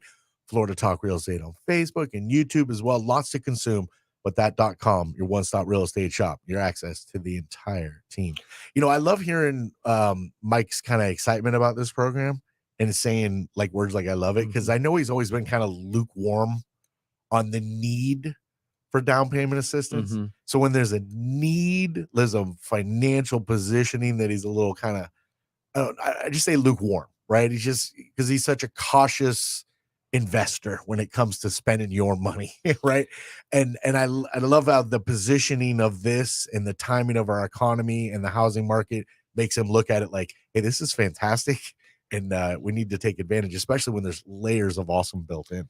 Yeah, and I'm also looking at it individually. Like, does it make sense? And so you need to be working with somebody who's very familiar with the programs, knows how to look up what the rates are, knows the income limitation. Just make sure, can you do it? And then does it make sense? Does it advantage? And, traditionally, Jim, and I've talked about this before, the down payment assistance, and there are some out there that are still this way. As a matter of fact, within Florida Housing, there's a couple programs that are still the two things that I didn't like. Number one, it stays attached to the home, so you have to consider that it's not forgiven, right, so to speak. The second thing is interest rate penalties for using these programs. And there's some national programs, there's some within Florida Housing where you still have that penalty. And in my mind, it was always like, and the old one was $7,500, Johnny. So it was like, 7,500. It's a big number. But were there other ways to come up with that funds? Either getting it from the seller, scrapping, beg, borrow, steal from family, things like that.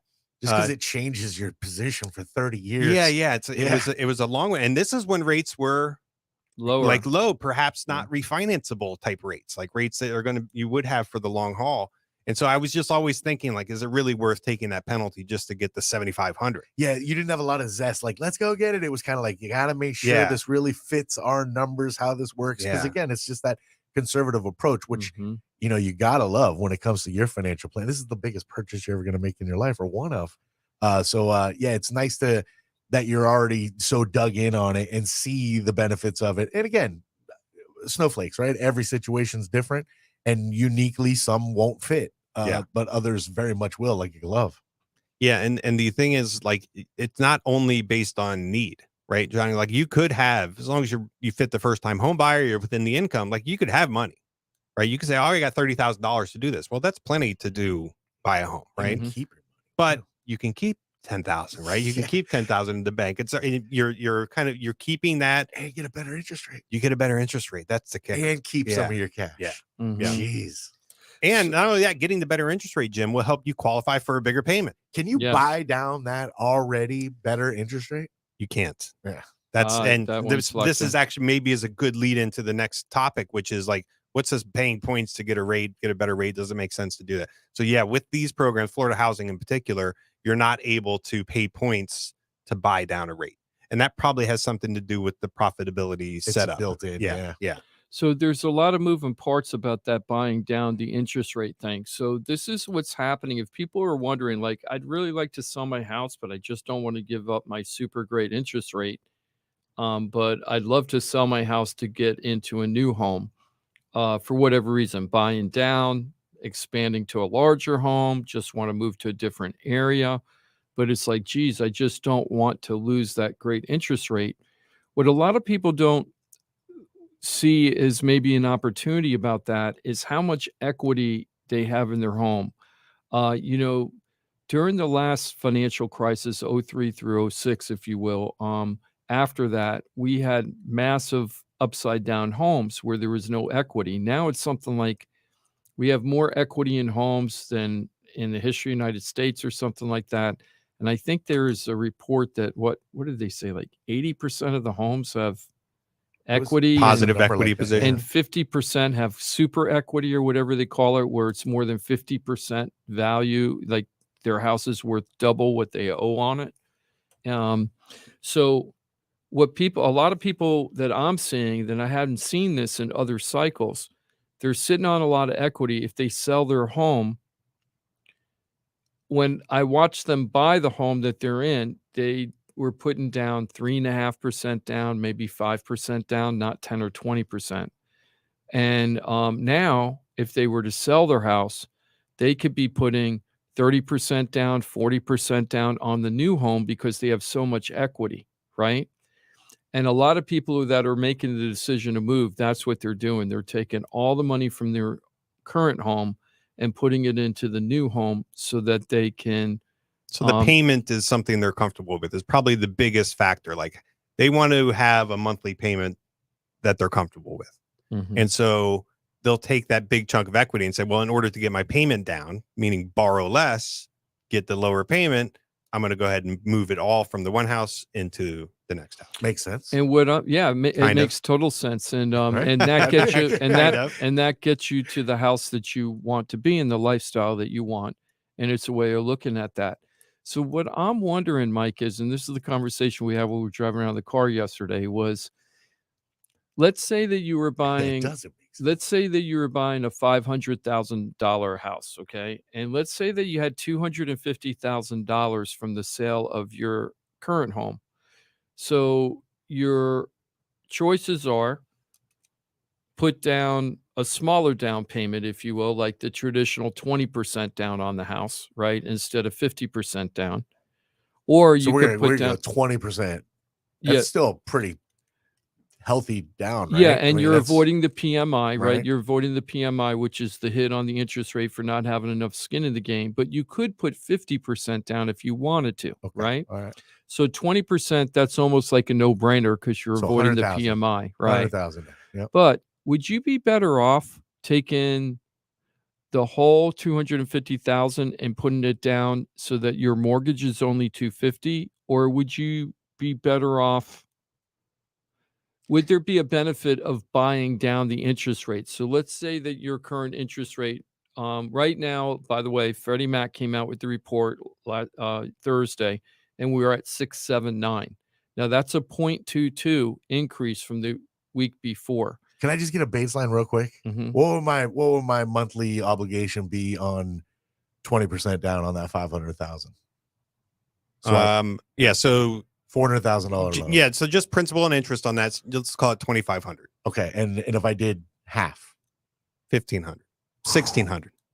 Whew. So it's $900.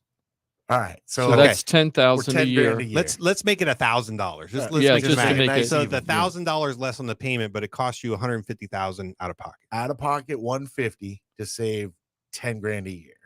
So it's going to take you. You're not saving it just to pay push 1,000 it, less. Push it, right? So it's going to take you 15 years to break even. Mhm. No, 150 150 months, which is over 12 years. Yeah. Okay, so Yeah, like you're 15. close. 12, yeah, 12, 13 years. So basically, if you took that 150,000 and just stuck it into some sort of vehicle that wasn't your house, and then you could draw on it $1,000 a month as needed to make that budget difference, right? Like that, the $1,000 additional payment, you could just draw on it. It would take you 150 months to deplete that account. Now, could you take that 150 and put it into something that potentially is, earns a little? Now, listen, your loan, let's say your loan's at 6.5%. You got to have that thing earning more than 6.5 for that to make sense. This was a very easy conversation when rates were at 3%. Right. I would say keep your 150, money. put it into something that's going to turn 5, 6, 7%.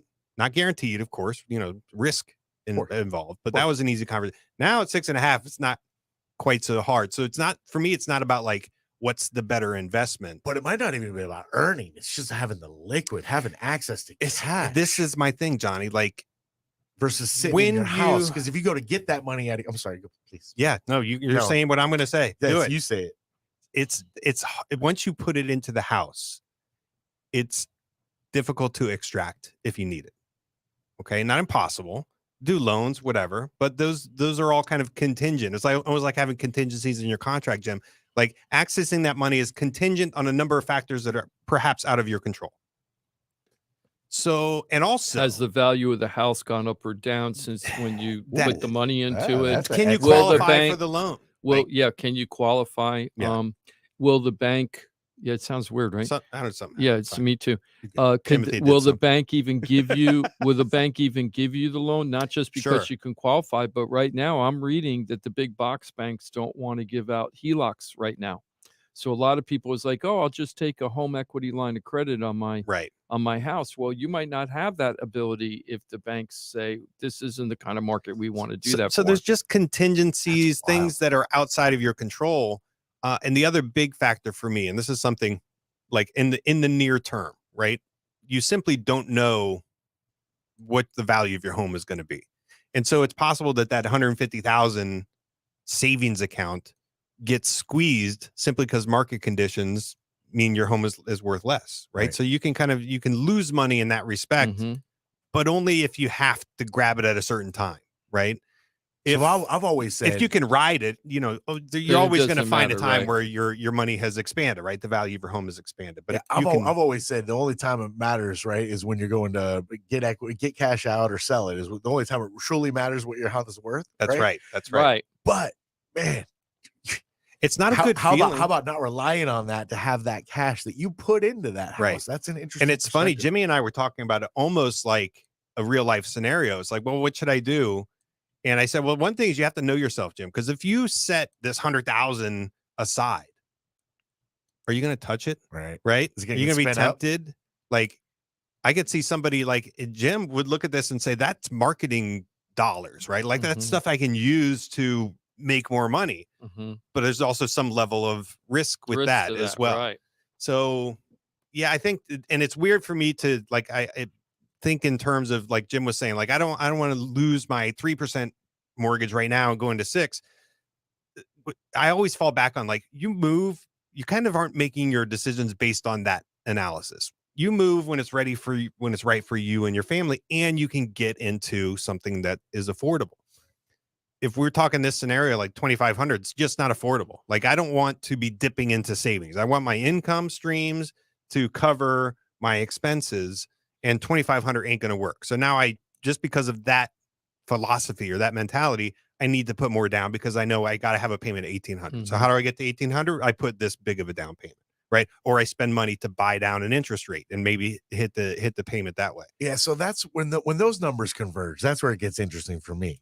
So putting the money down to get the smaller loan amount, right, at a certain interest rate, or a little mix of both. Like maybe 20%, and then like how much do you throw at buying your interest rate down? Yep.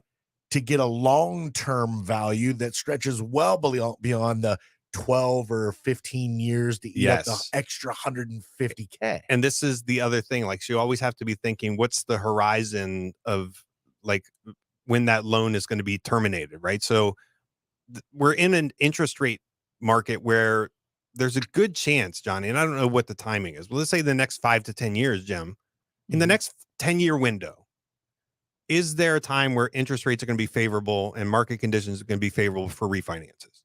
Like, what's the chances in the next 10 years that is something people are looking at? I think it's pretty good. I think so too. I think it's pretty good. Now, if you told me the next 2 years, might be closer to 10, right? Sure. It could be 5 years. But if you told me the next 2 years, 3 years, I would say no. So you're always thinking like, what's the horizon for how long is this loan going to exist? If this is your first home that you're buying, what are the chances you're going to be there for 30 years? Right. If this is your average is 10 and going up, right? 10 years in a home. Yeah, it used to be like 7 years, and it was 7 to 10. It used to be 5 to 7, and then it got to Now 7 to 10. Now we're 7 to 10, and actually 10 plus. Actually 11. Yeah. Right. And I think it's slowed down. I think it's come back a little bit, but not the 5 to 7. And there's probably still very reliable statistics about first-time home buyers versus like you just upgraded, or how about the people that have downsized? Like the people who are downsizing are probably likely to stay in that downsized home because that was a strategic move, right? Like, okay, we're moving into this stage of our lives. Right.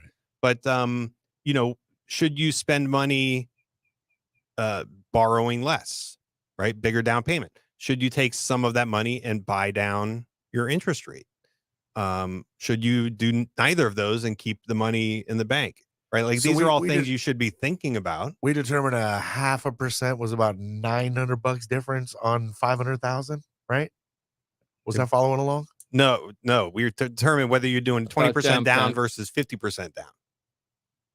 Oh, okay. I got you. 100,000 versus 250 down on where was the 0.5%? That was a totally different conversation. We didn't get there yet, but I can tell you, like, so I'm just going to say $500,000 loan. It's probably a crazy number, but whatever. $500,000 loan, a quarter of a point on the interest rate is $80 a month. Right. So 6.5 versus 6.75 as an example, $80 a month. So $1,000 a year. So I got to think in terms of monthly, Johnny, just because the question is, like, should you buy down a rate? The simple analysis is, how long is it going to take you to make your money back? Right. That's the break even. Mathematical formula. So let's use that mathematical formula. Okay. So on this amount, and let's say that it costs you 1%, a point, 1 point. So $5,000 on a $500,000 loan to buy down that quarter of a point on your interest rate. And you're saving $80 a month, right? So it's basically like, Johnny, give me 5,000.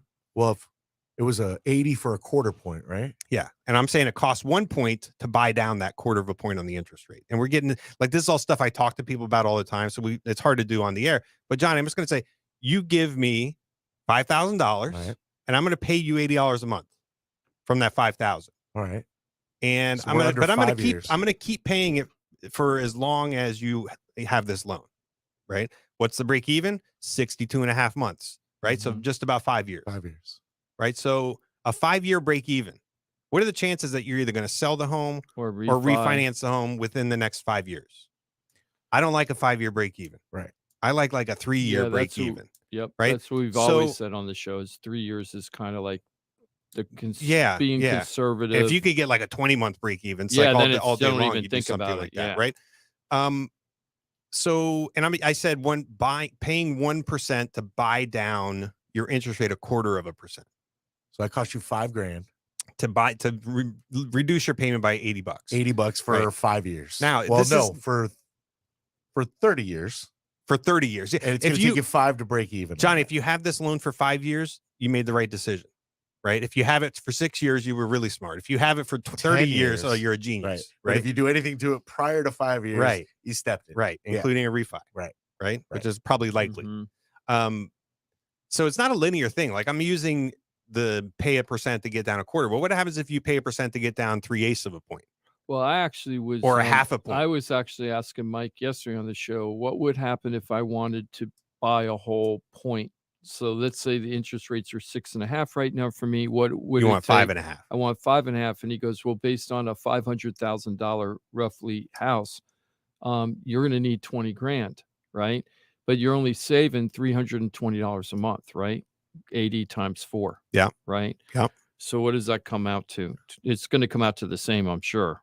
But 20,000 divided by 320, 62 and a half months. That math's easy. Now, here's where the nuance is, Johnny, because it's not linear like that. It's not? No.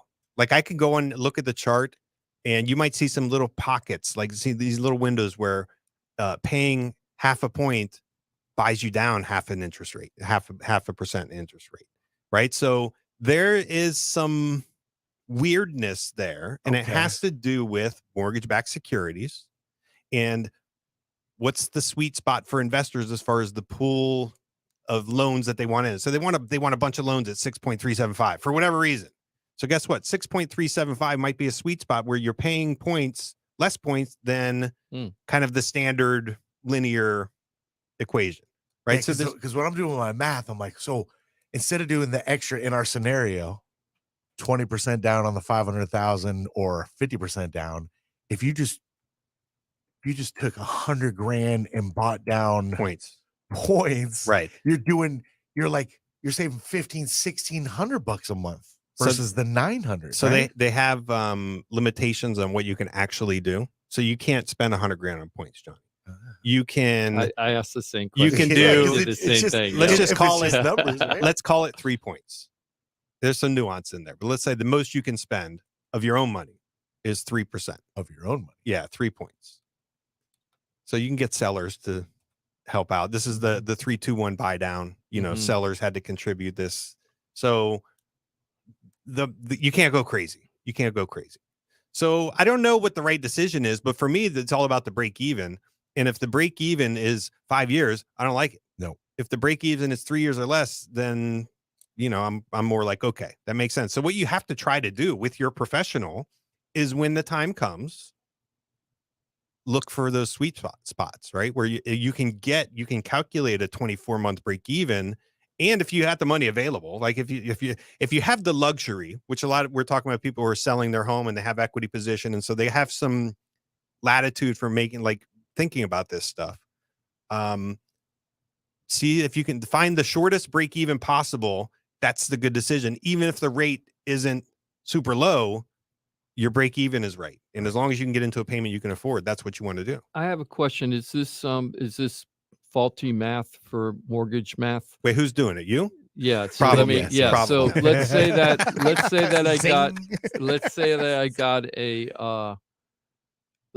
I have a $500,000 mortgage at the mortgage, right? At 3.5%.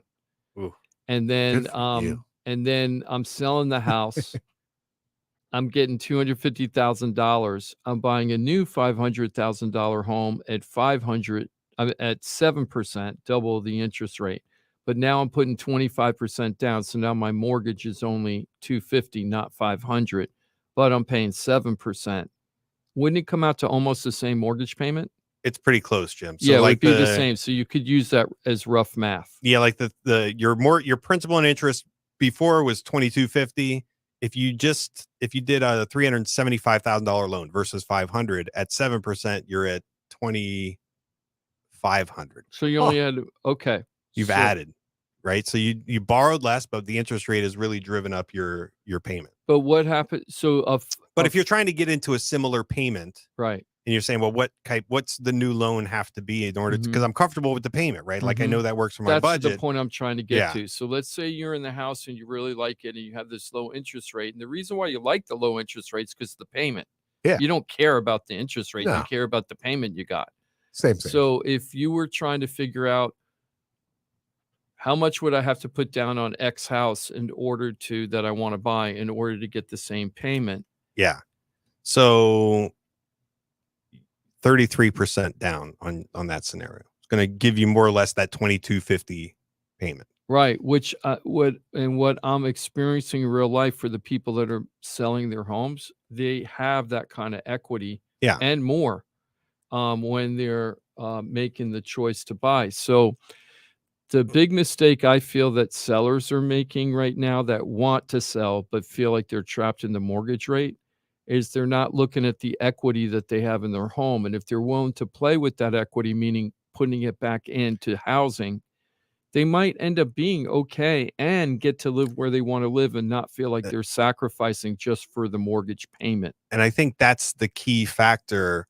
Like for the everyday, the common person, it can't all be about numbers, right? It's about why are you moving? Like, are you trying to get into a neighborhood that works better for you? Are you getting into a home that's less maintenance? Like there's just why are you moving? And then once you know kind of the reasons for it and what you're looking for, you can then see what's out there and take advantage of this equity. It's not like you're not throwing it away. No, you're moving. You're it. using it as a tool to take the next step. And this is what as obvious as that sounds, that's how it is. That's what it is. And this is what sellers don't get. The only way that those interest rates are going to get better, our prices are going to drop. Yeah, your too. equity is going to go away. Yeah, because if the interest rates are going lower, it's because the reason why the interest rates got so last time is because we went through a crisis and it was called COVID, right?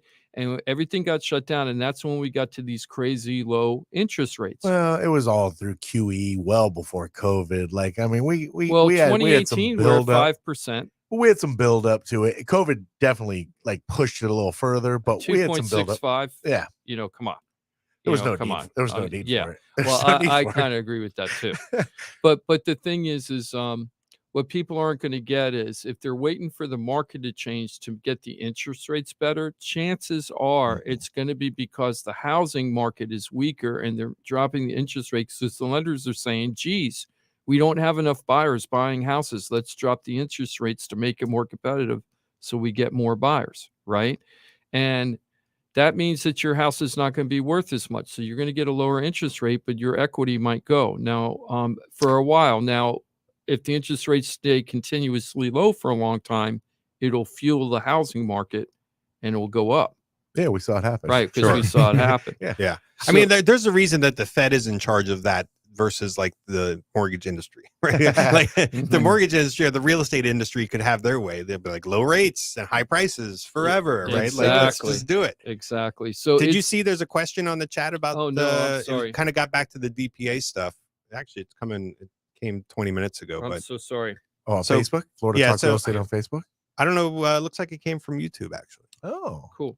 What did it say? Can a first-time homebuyer assistance be for private mortgages? Example, give me a mortgage to my daughter. Oh, I see. So can you use the Or DPA programs with a private mortgage, private first mortgage? That's a really good question. It's Never a even great, heard of it. it's a great question. Is that a yes? The answer That's is no. The I answer was is gonna no. say. I was gonna say So that would be amazing. these down payment assistance programs are tied to U.S. Bank, right? They're tied to first mortgages that go to FHA, VA, Fannie or Freddie conventional. Mm-hmm. So if you're not using those programs, which is another reason, gets back to like how are the interest rates set or whatever. It's because these programs they're like national incentives by Fannie, Freddie for affordable housing options, right? And so they're all tied together. So no, great question. Yeah, it's a really good question, PF. Thank you so much for that question. If it was a yes, I'd be like, wow, that's a really great question. But I would say if you're doing a private mortgage, but just throw in, the down payment assistance as part of it, right? Like you're already just giving a little. Hey, Dad, you're going to give me 5% back. Yes, yes, exactly. That's what's going to happen. 0% interest on that part. But what were we talking about? I got distracted. So we were just talking about how everybody's saying they're going to wait because they're waiting for the market to change. Yeah. And the other thing is buyers are doing that too. It isn't just the sellers. This is both sides of the coin are both saying the same thing, because there's so many people that are thinking about buying. They're getting squeezed by rent and they don't want to do anything because they say the market's going to crash. Well, and I've been hearing that since COVID, and it's only gotten better and better and better. I'll tell you how easily you can get answers to kind of, instead of wondering or filling in the own space that you have about what it would look like for you to sell your home and get into a new home. What's that, Johnny? Well, Jim's going to give you an idea of what you can make on your home, what your equity position is. You might know, but you might have no idea. Jim's going to give you that idea. And we just in like minutes might give you like exact numbers about what it would cost to put this down and do like it. Just, he's got his calculator, he's got his system, he's got his app. You give him his numbers, as long as you're accurate in your numbers, he's going to give you what you're looking at. Mm-hmm. We just kind of in real world fumbling through on a radio show, kind of give you some real numbers about a $500,000 home, selling it, the equity position, using this cash this way or this way, and what it looks like. This is your monthly obligation as far as principal and interest. Look, I understand insurance is a different beast. That's why we lean on Ross Camaronets with Brightwood Insurance, Juno Beach. We got a team that's going to handle all this at floridatalkrealestate.com. But don't wonder, especially if you're like, I really do want to downsize. I really do want to get into a bigger home, get into that neighborhood. I really, like Mike said, what's the reason? I really do want to get out of this home for this reason.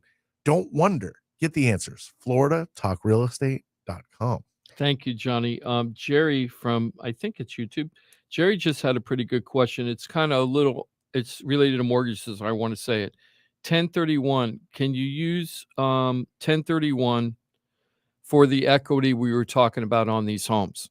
So, Jerry, here's a very common misconception. What's 1031? A 1031. Thank you, Johnny.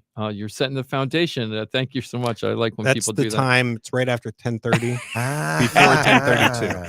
1052 now. 1031 is a financial instrument that allows you to take profit from a property, a real estate investment, and roll it into a new investment with deferring your taxes on the gains of the property. So this is a Jarrett Perry world. A Jarrett Perry world, Perry Group CPA, yes. Right? So the thing is with that, I just had a guy, ironically, this week that I fired. You're fired. I fired. Yeah, they're the customer, but I fired them because I went to go to this listing. It was listen to this. The guy bought the house in 2005. It's a condo down in Tamarack. He paid $165,000 for it in 2005, right? The community is not in good financial shape, blah, blah, blah, blah, blah. What do you think a $165,000 2-2 condo that was built in 2005, right? So it's a newer condo. What do you think it's worth in today's market? They paid $165,000 in 2005. Where is it? Oh, Tamarack. 2005. So I don't know. It's probably worth the $240. Mm-hmm. What are you thinking, Johnny? 500? What are you thinking, Timothy? I was thinking like 320. somewhere in that area. $150,000. It's What? $15,000 below what he paid in 2005, Holy and that smokes. community is in a mess. Right? Oh, Oh, you Mess said of Tamarack, problems. didn't you? Right? So- It's Okay. not financially solvent. Okay, Really, there's all these problems. Right? I'm not familiar with No, the no, area, of course, so, no, yeah, of course, okay. and it isn't Tamarack. I'm not picking on Tamarack. Sure. It's just this one community in Right. Tamarack, right? So the guy Hats off, put Tamarack. $35,000 on this condo when he bought it as quote an investment property. So his And it's argument, worth 15,000 less than when yeah, he bought it. and his argument to me was, and he's been renting it out ever since. And he's not really cash flowing. He says he's cash flowing, but when you sit down and actually do the math, he's not cash flowing at all. You know the numbers. Yeah. Yeah, I know the numbers really well. And he said, I want to get my $35,000 back out of this condo. And and I said to him, and he's been paying his mortgage down over that whole time, right? Because he has a mortgage. So he has equity in the place if he were to sell it for the market value. But when we're using the term equity in this case, it's not real profit. It's just equity based on the amount he owes on the loan. Right. So he says he wants his $35,000 back, and we went going back and forth, and the house is in very poor condition. And so his tenant just moved out. So he thought maybe finally I'm going to sell the thing, but he's still concerned, right? So he puts in a new AC since the tenant left, it's vacant. He puts in a new AC, that's $4,000, right? He's got to paint the house. There's other repairs he's got to do to the condo, right? He's probably going to have $7,000 into the condo, either to put it on the market or re-rent it, right? So he goes, yeah, I need to make my $35,000 back. And I go, how much money did you just spend for that AC? $4,000. You got to paint the house, right? Are you going to hire somebody? Yeah, I'm too busy to do it. How much is that going to cost you? How much is this repair going to cost you? There are doors missing on the cabinets. He's got to bring somebody in and do all this stuff to the house, right? And I go, so even if you sell the house and you make $35,000 at the closing table, you just outlaid at least $7,000 out of your pocket to make that 35. You're not making 35. You need to get rid of this condo. And he just keeps saying, well, I want to get my money back. I want to get my money back. And I'm like, sometimes Sunk costs. you have to make them. I made a mistake on a rental property a long time ago, and I finally learned you just got to rip the Band-Aid off and make it go away and scrape whatever profit or So hold whatever on. money you can get and reinvest it in something else that's going to make you money. What does that have to do with the 1031 exchange? The 1031 is this guy was thinking that he's going to have to pay taxes on the money that he got from the investment property. And I said, after you write off all the costs, He doesn't that have you any there profit. isn't going to be any capital gains. So the thing I need to tell Jerry, if it's a homestead property, it's different than if it's not homesteaded. If you're not homesteaded, you do have to pay either short-term or long-term capital gains. If it's homesteaded and you've already lived there 2 years out of the last 5, non-consecutively, but 2 years out of the last 5, you can get, if you're single, up to $250,000 profit without paying taxes. And if you're married, you can get $500,000 profit without paying taxes. Profit is not the money you get at the closing table. You strip out all the costs you have. As Jarrett Perry's told us on the show many, many times, your property taxes, the interest you pay on the loan, the cost of fixing the house up over time, all those are costs that you could write off of that check you're getting at the closing table that will save you money. Absolutely. And there's a ton of value in working with people that know the ins and outs of all these details, right? Yeah, you need pros. And the good news is I got a bunch for you at floridatalkrealestate.com. Jim, you got just probably a minute and a half. I don't even need a minute and a half. I just want to say a laugh to PF. He goes, hey, it was worth a shot. He was the one that was asking about his daughter to get the down payment. It was worth a shot. He You goes, don't know hey, if it you was don't worth a ask. shot. Yep. You can't get if you don't ask, Huh? PF. Mike, you got any little sprinkles you want to put on top of the conversation we've had for the last hour I had or so? something I wanted to say before we talked about the 1031, but it was if you're targeting, if you're in that market, almost like you are, Johnny, you have to have what you're looking for so that like, okay, once the home prices get it to this price and interest rates are this amount in this neighborhood, that's when I'm ready to go. So you kind of have to, if you're waiting, know what you're waiting for. That was what I wanted to say. That's a good point. Just don't amorphously think the market's going to be this way. Figure what market you want, and then pounce on it when it's there. That's right. And that's knowing your position, knowing your numbers. There's a good way to know all this, and that's to be familiar with the team, FloridaTalkRealEstate.com.